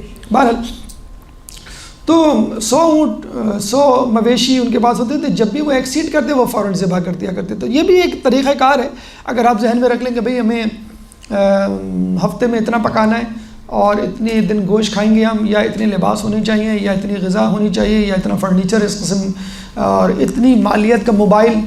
نوجوان لڑکے لڑکیوں میں بہت زیادہ کریز ہو گیا ہے، مثلاً جو لیٹسٹ موبائل ہے وہ خریدنا ہے، حالانکہ آپ رہ رہے ہیں مضافات میں، آپ کے پاس موبائل جو ہے وہ 50,000 کا، آپ کے پاس موبائل جو ہے لاکھ کا، 2 لاکھ کے موبائل لوگوں کے پاس جو ہے وہ دیکھے گئے ہیں، حالانکہ وہ ان کی فیملی اس طرح کی نہیں ہے کہ وہ لاکھ کا بھی موبائل رکھیں یا 50,000 کا بھی موبائل رکھیں۔ تو بس ایک فیشن، ایک دوڑ ہے، اسٹیٹس سمبل جسے کہتے ہیں، لباس، سواری، گھر دیکھ کے انسان کہے کہ ہاں ماشاءاللہ اللہ آپ کو اور دیں، اور لباس، سواری یا چیزیں آپ کے پاس دیکھ کے لوگوں کی بھویں چڑھ دیں اور پوچھیں بھئی کہاں سے آیا، تو اس کا مطلب ہے کہ واقعی آپ اس اسٹیٹس کے قابل نہیں ہیں۔ جو چیزیں آپ کے پاس نظر آ رہی ہیں آپ اس کے قابل نہیں ہیں، تو آپ نے کیوں جمع کی بھی ہیں، وہ انسان کو خود بھی اندازہ ہو جاتا ہے، اور لوگ بھی اس کو جسے کہتے ہیں وہ جتا دیتے ہیں۔ لیکن کچھ لوگ ہیں بہرحال ان کے لیے جائز ہے چیزوں کو رکھنا اور برتنا، بشرط یہ کہ اللہ کی محبت جو ہے وہ غالب رہے۔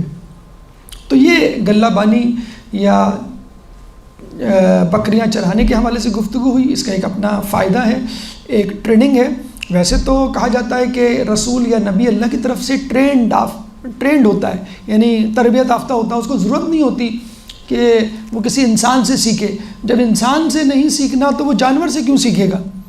تو نبی کو ضرورت نہیں نبی سے، لیکن اسباب یا وسائل کو استعمال کرنا ہوتا ہے، ورنہ تو نبی کو ضرورت بھی نہیں ہے کھانے کی، وہ نہ کھائے تو بھی چل جائے گا، لیکن نبی بشر کی صورت میں ہے تو اس کو وہ وسائل استعمال کر رہے ہیں جو لوگ استعمال کر رہے ہیں، تاکہ لوگوں کو بتایا جا سکے۔ قل انما انا بشر مثلکم، یہ جو آیت ہے سورہ کہف کی، وہ اسی لیے ہے کہ وہ تمہاری طرح کے انسان ہیں۔ دیکھو وہ بکریاں چراتے ہیں، دیکھو وہ بازار میں خریداری کرتے ہیں، دیکھو وہ اہل و عیال کے ساتھ رہتے ہیں، دیکھو وہ کھانا کھاتے ہیں، وہ سوتے ہیں، تو تم بھی ان کی اتباع کرو۔ ان جیسے اگر نہیں بن سکتے تو ان کو فالو کرو، ان کے پیچھے پیچھے چلو، 90%، 80%، 50%۔ تو یہ غلہ بانی کے حوالے سے گفتگو ہوئی۔ اب آئیے دوسرے پیشے کی طرف، تجارت۔ ایک درود پڑھ دیں محمد والے محمد۔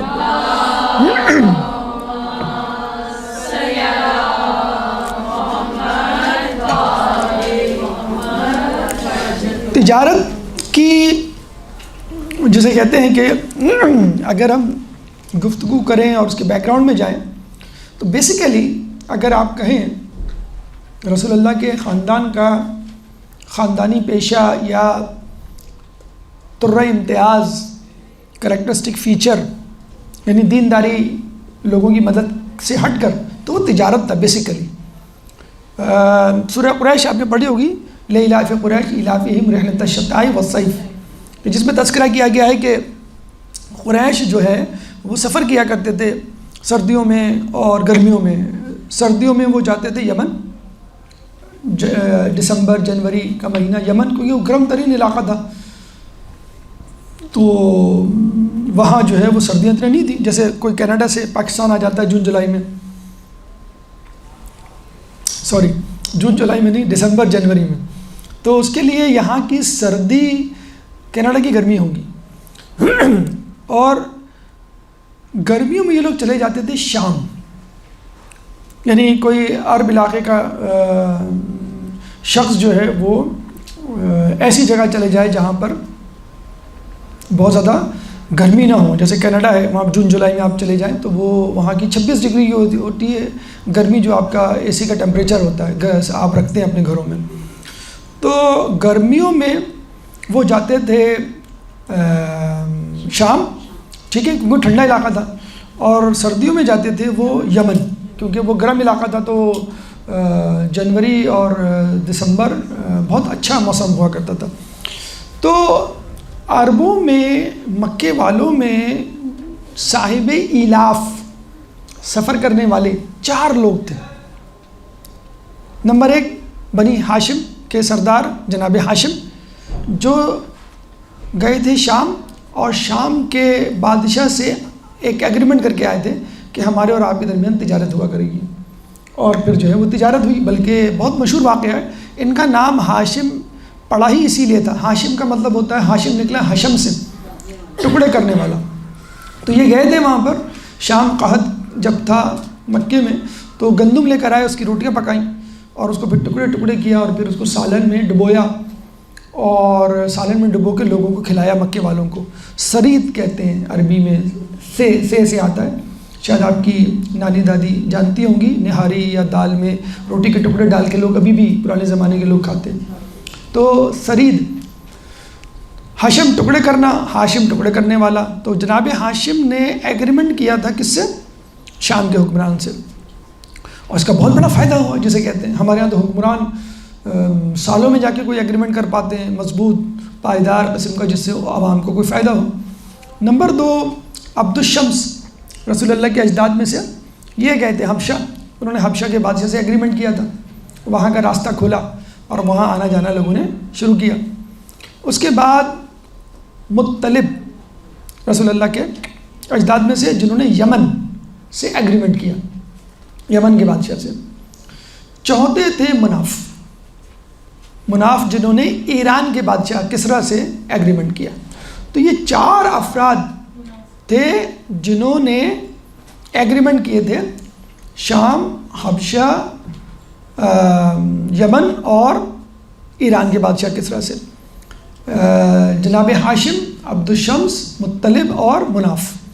تو اب آپ دیکھ لیجئے، یہ چاروں رسول کے خاندان کے لوگ تھے، ان میں کوئی بھی باہر کا آدمی نہیں تھا، یعنی بنی ہاشم سے متعلق لوگ. تو basically they were the traders by birth. ان کی گٹی میں، جسے کہتے ہیں خون میں، کچھ لوگوں کی کاروبار ہوتا ہے، کچھ لوگوں کی خون میں جو ملازمت ہوتی ہے، کچھ لوگوں کی خون میں جو ہے وہ بس پڑھائی ہوتی ہے، ریسرچ تحقیق ہوتی ہے. تو یہ رسول کی گھٹی میں جسے کہتے ہیں نا، ان کے لیے تجارت کرنا کوئی مشکل ہی نہیں تھا.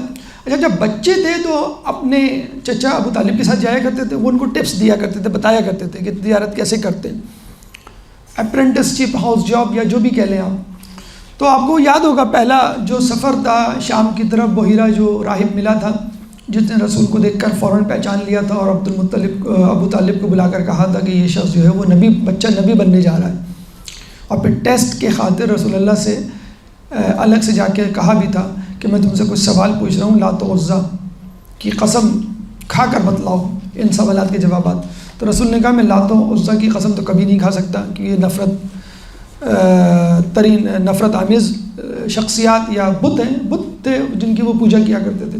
تو اس کا یقین اور ہو گیا. پھر اس نے رسول اللہ کے شانے پر مہر نبوت دیکھی تھی. تو یہ پہلا سفر تھا جو انکمپلیٹ تھا، ادھورا رہ گیا تھا، لیکن بہرحال وہ ٹپس ابو طالب ان کو دے دیا کرتے تھے. اور ابو طالب کے بارے میں تو آپ کو معلوم ہے کہ اپنے ساتھ سلایا کرتے تھے، بلکہ ان کے بستر چینج کیا کرتے تھے.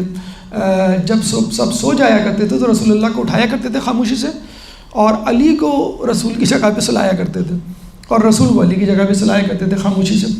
اور جب بھی کھانا لگتا، جیسے ہمارے گھروں میں ہوتے ہیں کچھ فیوریٹ بچے ہوتے ہیں، امی کہتی ہیں بیٹا بھی ٹھہر جاؤ، بھائی آ جائے پھر شروع کرنا. بہنیں اکثر جو ہے وہ اس پہ احتجاج بھی کرتی ہیں، بھائی کا آپ کو بڑا خیال ہوتا ہے، تو لڑکیوں کا عموماً خیال رکھے. تو رسول کا بڑا اسپیشل خیال. کھانا اس وقت تک نہیں شروع ہوتا تھا، ابو طالب نہیں کرتے تھے جب تک رسول نہیں آ جاتے تھے. بلکہ اگر رسول آتے ہوئے کہیں بازار میں نظر آئے، ہمیں کوئی بچہ نظر آئے، تو ہم کہتے ہیں بیٹا اس کو لے جاؤ، میں ذرا بات کر رہا ہوں. کہ رسول آتے تھے تو وہ کہتے تھے ہٹ جاؤ، عبد المطلب کہا کرتے تھے ہٹ جاؤ، اور ان کو اپنے پاس اپنی نشست کے ساتھ بٹھایا کرتے تھے. اور ابو طالب کا بھی جو ہے وہ یہی تھا جس کے لیے ان کو وصیت کی تھی حضرت عبد المطلب نے اپنے انتقال سے پہلے. تو ابو طالب نے نہ صرف یہ کہ ان کو پرورش پرووائڈ کی، تربیت دی، بلکہ ان کو ٹپس بھی دی تجارت اور غلہ بانی کے حوالے سے۔ اچھا، صداقت اور امانت تو یہ مشہور تھے، ان کا خاندان مشہور تھا، اور آپ کو یہ بھی معلوم ہوگا کہ ہجرت کی رات جو لوگ قتل کرنے آئے تھے ان لوگوں نے امانتیں رکھوائی ہوئی تھیں رسول کے بعد، اور وہی قتل بھی کرنے آئے تھے۔ تو امانت اور صداقت کے چرچے ہو گئے تھے جب یہ جاتے تھے تو اس زمانے میں ہی پھیل گئے تھے قصے۔ تو حضرت خدیجہ کو جب پتہ چلا اب ان کی جو میراث تھی اپنے بابا کے حوالے سے اتنی زیادہ تھی کہ ان کو ملکۃ العرب کہا جاتا تھا، اور اتنی زیادہ تھی کہتے ہیں ان کا جو تجارتی مال تھا وہ ایک ترازو میں رکھیں، اور تمام مکے والوں کا تجارتی مال ایک ترازو میں رکھیں، تو ان کا مال جو ہے وہ زیادہ ہوتا تھا یا برابر کا ہوتا تھا۔ اتنا زیادہ ہوتا تھا کہ انسان جو ہے اگر وہ ڈھیری سونے چاندی کی لگا دی جائے بی بی خدیجہ کی، تو وہ ڈھیری جو ہے ایک آدمی دوسرے آدمی کو دیکھ نہیں سکتا تھا۔ تو بی بی خدیجہ نے کہا کہ ان کو کہو کہ یہ میرا مال لے کر جائیں، اور ان کو یہ ڈر بھی تھا اگر قبول نہیں کی انہوں نے آفر تو بڑا مسئلہ ہو جائے گا، کیونکہ وہ ایک امانت دار آنیسٹ آدمی کی تلاش میں تھی، اور آپ کو معلوم ہے اس زمانے میں چوری چکاری بہت عام تھی، کرپشن بہت عام تھی۔ تو رسول کو باقاعدہ انہوں نے دگنی آفر کی، اور لوگوں کو وہ 1 اونٹ دیا کرتی تھی جب وہ واپس آتے تھے سفر سے، 1 اونٹ بطور سیلری کہہ لیجیے۔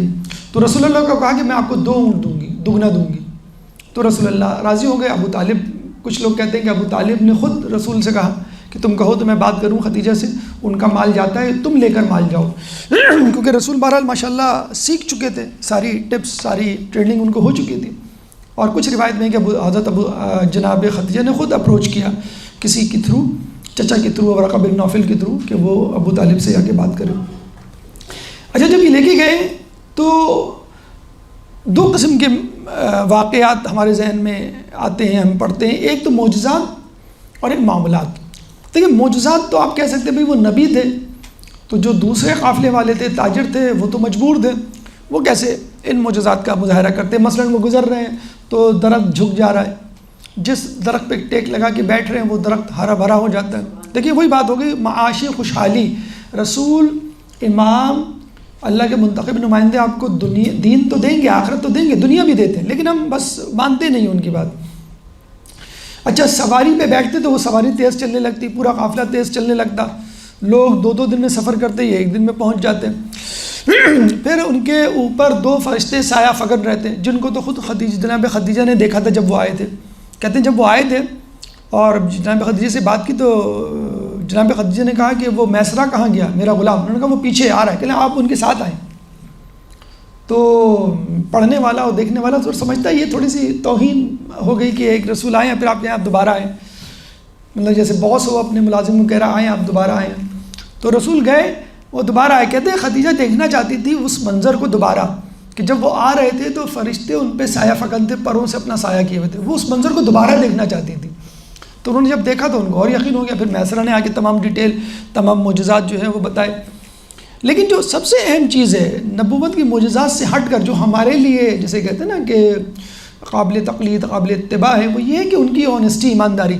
آج کل کے دور میں بھی آپ کو ایسے لوگ بہت کم ملیں گے کہ جو آنیسٹلی اپنے موبائل، اپنی گاڑی، اپنے مکان یا اپنی کسی بھی چیز، لباس کا فالٹ بتائیں۔ اور پھر ہمارے یہاں پھل والا بھی آپ نے دیکھا ہوگا، وہ اچھے پھل، سیب، ناشپاتی یا جو بھی ہے وہ آگے رکھے گا، اور جو خراب ہوں گے وہ پیچھے رکھے گا، اور جب ڈالے گا تو بڑی تیزی سے ڈالے گا۔ آپ کہیں ایک منٹ میں خود دیکھ لوں ذرا، کیونکہ وہ اپنی تیزی دکھا رہا ہوتا ہے۔ اچھا، دوسرا یہ ہے کہ وہ جو رکھے گا اس کو آپ تھوڑا سا گھما لیں تو آپ کو کچھ نہ کچھ گڑبڑ نظر آ جائے گی۔ تو وہ بہرحال ایک مغز ماری، ایک ٹینشن ایک ہوتا ہے کاروباری معاملات میں۔ چھڑکنے کو پانی منع کیا گیا ہے، اب آپ پڑھیں گے معاملات میں یا خرید و فروخت کے معاملات میں توضیح میں، کہ جس سے وہ پھول جائے وہ سبزی، وہ پھل، اور فریش لگے۔ بہرحال تو رسول اللہ بتا دیا کرتے تھے کہ بھائی اس میں یہ فالٹ ہے، یہ مسئلہ ہے۔ تو میں یا لڑائی جھگڑا وہ نہیں کیا کرتے تھے، جو کوئی بات ہوتی تھی وہ مسکرا کے قبول کر لیا کرتے تھے۔ کوئی سختی کا مظاہرہ کرتا تھا تو رسول اللہ جسے کہتے ہیں نرمی سے جواب دیا کرتے تھے. یعنی ایک شخص تھا جو رسول اللہ کو اس نے کچھ کھجوریں دی تھی، شاید 4 کلو. تو رسول نے کہا میں تمہیں بعد میں دے دوں گا. تو کچھ دن گزر گئے، وہ آیا کہ لگا رسول وہ 4 کلو میں نے کھجوریں دی تھی. تو رسول نے کہا ابھی تو نہیں ہے، میں دے دوں گا بعد میں. اب بتائیں اتنا بڑا شخص، ہیڈ آف دا اسٹیٹ، مدینہ کے head of the state they, یعنی نبی تو تھے، ہیڈ آف دا اسٹیٹ بھی دے. اس سے ایک آدمی کھڑا ہو کے کہہ رہا ہے 4 کلو کھجوریں میں نے دی تھی، وہ ذرا دے دیں مجھے. آپ سے کوئی پوچھ لے، مجھ سے کوئی پوچھ لے، بڑی محفل میں آپ کو پیسے دیے تھے 10,000 وہ دے دیں. اور رسول کہہ رہے ہیں ابھی تو نہیں ہے، جب ہوں گی تو دے دوں گا. بڑی معصومیت سے، بہت ہلکے اور نرم انداز سے. تو کچھ دنوں کے بعد پھر اس نے کہا وہ 4 کلو کھجوریں میری. رسول نے کہا ابھی تو نہیں ہے، ہوں گے تو دے دوں گا. پھر تیسری مرتبہ جب کہا تو رسول نے اصحاب سے کہا کوئی ہے جو مجھے قرضہ دے. تو ایک نے کہا میں دینے کے لیے تیار ہوں. تو کتنا چاہیے آپ کو قرضہ؟ یعنی 4 کلو مانگ رہا میں دے دوں. تو رسول نے کہا مجھے 8 کلو کھجور چاہیے. تو اس نے کہا ٹھیک ہے میں دینے کے لیے تیار ہوں. وہ 8 کلو کھجوریں لایا، رسول اللہ نے دے دی. اس نے کہا میرا قرضہ تو 4 کلو کا تھا. کہہ لیں کوئی بات نہیں، 4 کلو میری طرف سے. دیکھیں ان الحسنات یذہبن السیئات، قرآن میں اللہ فرماتا ہے کہ برائیوں کو اچھائیوں سے، ہمارا کیا ہے کہ تم ایک سناؤ گے تو میں 2 سناؤں گا. اینٹ کا جواب میں پتھر سے دوں گا. خاندانوں میں بھی یہ ہوتا ہے، دوست احباب اور کاروبار میں بھی ہوتا ہے. کوئی برائی کا جواب اچھائی سے نہیں دیتا ہے. تو رسول نے کہا کوئی بات نہیں، یہ 4 میری طرف سے. یعنی اس کو زیادہ جسے کہتے ہیں کہ دینا کہ جو آپ کے ساتھ سختی سے پیش آ رہا ہے.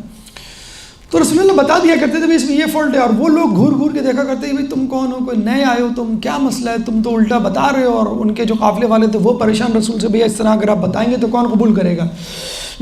اچھا کچھ لوگ تو صرف رسول کو دیکھنے کے لیے آ جاتے تھے، یہ کون ہے، نعوذ باللہ من ذالک، بے وقوف تاجر کی جو اپنی مال کی خرابیاں بتا رہا ہے. تو دیکھنے آتے تھے یہ کون سا اچھمبا ہے ان کے نزدیک. تو اچھا ایک دفعہ رسول اللہ کہیں جا رہے تھے، انہوں نے کہا کہ اپنے ساتھی کو ذرا یہ مال کی حفاظت کرنا، میں آتا ہوں ابھی. تو یہ اونٹ ہیں اور یہ اتنے کے اونٹ ہیں، ایک اونٹ اس میں لنگڑا ہے، اس کی قیمت آدھی لینا.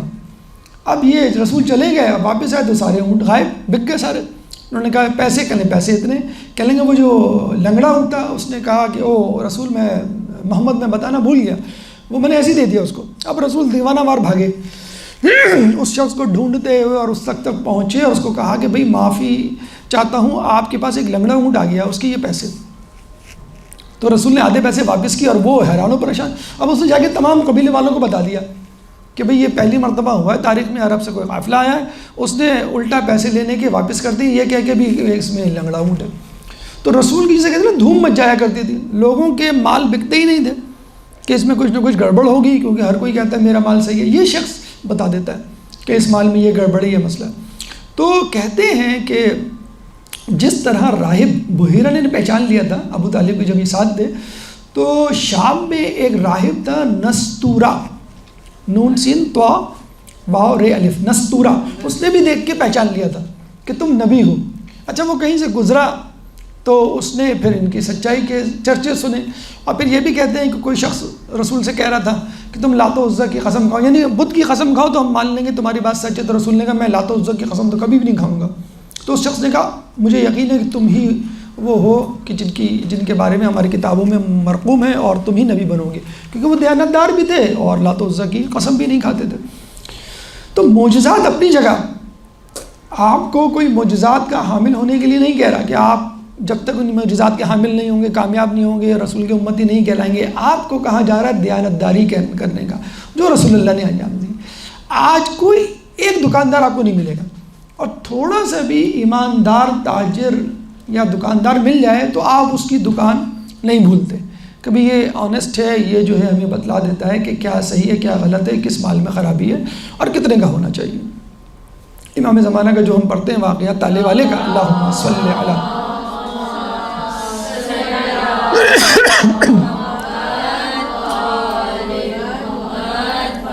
تو اس امانتداری کو دیکھ کے بی بی خدیجہ بہت امپریس ہوئی. وہ تو تلاش میں تھی کوئی ایسا شخص ملے، حالانکہ لوگوں کی طرف سے، بادشاہوں کی طرف سے پیشکش تھی، خواستگاری تھی، لیکن آپ نے جو رسول اللہ کو قبول کیا. جب اس میں بھی یہ تھا رسول اللہ کی طرف سے 20 اونٹنیاں دی گئی تھیں، یعنی نعوذ باللہ رسول اللہ بالکل قلاش مفلس نہیں تھے. تو 20 اونٹنیاں دینے کا مطلب ایک ریزنیبل اماؤنٹ ان کے پاس تھی. وہ ٹھیک ہے مڈل کلاس کے تھے، لیکن قصب معاش کر کے خود کمایا کرتے تھے. یہاں پہ ایک بہت اہم سوال جو ہمیں اپنے آپ سے اپنے آس پاس موجود لوگوں سے کرنا چاہیے کہ آج کل تمام لوگوں کا جو ٹارگٹ ہے وہ یہ ہے کہ پیسہ، یا تو آپ پڑھیں لکھیں کاروبار کریں ہنر سیکھیں جاب کریں دکان کھولیں اور پیسہ کمائیں، یا پھر کسی ایسے شخص سے شادی ہو جائے، کسی ایسی لڑکی سے جو متمول گھرانے کی ہو، کینیڈین امیگرنٹ ہو، گرین پاسپورٹ ہو، تو پھر کیا کہنے، پھر آپ کی خواہش سب سے پہلے کیا ہوتی ہے کہ ہم اس ملک منتقل ہو جائیں، ہمیں امیگریشن مل جائے۔ مطلب بعض اوقات تو یہ ہوتا ہے کچھ ہوتی بھی نہیں لڑکی یا لڑکا، دونوں صورتوں میں ایسا ممکن ہے، لیکن گرین کارڈ ہوتا ہے، نیشنلٹی ہوتی ہے، لوگ جو ہے فوراً وہ ہو جاتے ہیں، ٹیمپٹ ہو جاتے ہیں۔ رسول کے پاس بعض اوقات خیال آتا ہے کہ رسول کے پاس بہترین اپارچونیٹی تھی، جناب خدیجہ کو لے کے شام شفٹ ہو جاتے، وہاں گھر بار بناتے، وہاں کی نیشنلٹی لیتے، گرین کارڈ لیتے اور پھر وہیں رہتے۔ کیا ضرورت تھی مکے کے جاہل معاشرے کو منہ لگانے کی؟ ملکۃ العرب سے شادی ہوئی تھی اور وائنڈ اپ کرتے اپنا کام جو کر رہے تھے، لیکن دیکھیں انہوں نے اپنی بیوی کی ساری دولت کو خرچ کر دیا۔ ایک تو وہ ہوتا ہے نا کہ جس کی نظریں لڑکی کے مال پر ہوتی ہے اور وہ انجوائے کرتا ہے، رسول نے انجوائے نہیں کیا، اس کو خرچ کر دیا۔ اب یہ بھی دیکھیے بی بی خدیجہ حالانکہ مالی اعتبار سے رسول ان کے سامنے کچھ بھی نہیں تھے، اور بی بی خدیجہ کے پاس سب کچھ تھا، حالانکہ وہ چاہتی تو یہ کہہ سکتی تھی بھئی یہ سب چیزیں چھوڑ دو، یہ تو مسئلہ ہو جائے گا، ہمارا پاس جو مال ہے کاروبار ہے وہ بھی ٹھپ ہو جائے گا۔ آپ اس عورت کی عظمت دیکھیے کہ اس معظمہ نے اپنی دولت سونا چاندی مویشی غلام کنیز مکے میں ورقہ بن نوفل اپنے چچا کو کہا کہ یہ جا کے رکھ دیجئے اور میری طرف سے اعلان کر دیجئے۔ کیا اعلان کر دیجئے؟ کہ آج سے میرا مال، میرے مویشی، میرے کنیز، میرے غلام سب اور میں سب محمد کے، وہ جیسا چاہیں تصرف کریں۔ دیکھیے بی بی خدیجہ کو کہنے کی کیا ضرورت تھی؟ وہ صرف یہ کہتی تھی میرا مال، میرے مویشی، سونا چاندی، میرے غلام، میری کنیز، دیٹس اٹ، سب محمد کے، وہ جیسے چاہیں تصرف کریں۔ لیکن وہ کیا کہہ رہی ہے؟ میرا مال، سونا چاندی، مویشی، غلام، کنیز اور میں، یعنی میری حیثیت کنیز کسی، میری حیثیت غلام کسی، میری حیثیت سونا چاندی، ایسیٹس کسی، جیسے چاہیں تصرف کریں، میں کچھ نہیں کہوں گی۔ تو یہ ہے کنیزی میں دینا اپنے آپ کو، یہ ہے غلامی میں دینا رسول اللہ کی، کہ اتنی بڑی ملکہ، اتنی بڑی متمول گھرانے کی خاتون وہ کہہ رہی ہے کہ میرا سب کچھ آپ کا، اور لوگوں کے سامنے کہہ رہی ہے، اکیلے میں تنہائی میں نہیں کہہ رہی کہ آپ جیسے چاہیں یوز کریں، میری طرف سے کوئی آپ کو وہ نہیں ہے، جیسے کہتے ہیں کہ ممانعت لوگوں کے سامنے، تاکہ لوگ گواہ رہے، پورا مکہ گواہ رہے۔ یعنی کہتے ہیں کہ جب رسول اللہ یہ جناب خدیجہ کی وہ سونے چاندی کی ڈھیری لگائی گئی مسجد نبوی کے یا مکے میں، جو ہے وہ جگہ بھی ہے جہاں پر یہاں پہ تجارت کا مال آیا کرتا تھا، تو کہتے ہیں کہ سونا چاندی کی ڈھیری جو تھی جناب خدیجہ کے مال کی وہ اتنی تھی کہ ایک شخص جو یہاں کھڑا ہوتا تھا وہ دوسرے شخص کو نہیں دیکھ سکتا تھا جو دوسری طرف، یعنی 6 فٹ سے اونچی ڈھیری سونا چاندی کی، کتنا کلو، کتنا زیادہ مال ہوا کرتا تھا۔ تو بی بی خدیجہ کا اتنا بلائنڈ ٹرسٹ اور رسول اللہ کا اس پیسے کو پازیٹیو یوز، وہ جسے کہتے ہیں نا، وہ ایک جگہ میں پڑھ رہا تھا کسی کا اسٹیٹس کے کہ ہم لوگوں پر اندھا اعتماد کرتے ہیں اور پھر لوگ ہمیں بتلا دیتے ہیں واقعی ہم اندھے ہیں۔ تو ایسے جلے کٹے اسٹیٹس بھی پڑھنے کو ملتے ہیں اور دلچسپ بھی ہوتے ہیں، بعض اوقات حال دل بھی ہوتا ہے، خاندانی معاملات بھی لوگ ڈسکس کرتے ہیں، لیکن کسی نے کیا خوب لکھا اسٹیٹس پہ کہ ہم لکھتے کسی اور کے لیے ہیں، پڑھتا کوئی اور ہے، سمجھتا کوئی اور ہے۔ تو یہ بھی آج کل ایک انڈر دا ٹیبل جنگ چل رہی ہوتی ہے۔ انہوں نے یہ کہا چلو ٹھیک ہے، ویسے نہ دو، نہ گروپ پہ ڈالو، اسٹیٹس پہ ڈال دو، وہ خود سمجھ جائیں گے سمجھنے والا۔ پتہ چلا کہ کوئی اور آدمی جو ہے وہ کچھ اور، اتنے کنفیوژنز، اس پہ تو پورا لیکچر انشاءاللہ کبھی ہوا تو ہم دیکھیں واٹس ایپ کے اسٹیٹس پہ کہ کیا ہونا چاہیے، کیا نہیں ہونا چاہیے، اور کس طرح کے لوگ کس قسم کا اسٹیٹس ڈال رہے ہیں، تو وہ کیا سمجھ رہے ہوتے ہیں اور کتنا نقصان لوگوں کو بہرحال پہنچ رہا ہوتا ہے۔ تو بی بی نے دے دیا، اور پھر واقعات ہیں، آپ نے بھی پڑھے ہوں گے کہ کس طرح رسول اللہ نے اس دولت کو لٹایا، اور پھر اللہ تعالیٰ نے اس ایثار کو، اس قربانی کو قرآن میں اس کا ذکر کیا، سورہ ضحیٰ آیت نمبر 8 میں، وَوَجَدَكَ عَائِلًا فَأَغْنَىٰ، کہ ہم نے جب تمہیں مفلس پایا، تنگدست پایا، تو تمہیں امیر کر دیا۔ تو مدد کی اور احتیاج برآوری کی اور تم کو صاحب ثروت بنایا تھا بی بی خدیجہ نے۔ ذمے کس نے لیا؟ اللہ نے۔ سرپرستی صاحبان کس نے دی تھی؟ ابو طالب نے. اللہ نے کہا یہ میرا صاحبان ہے.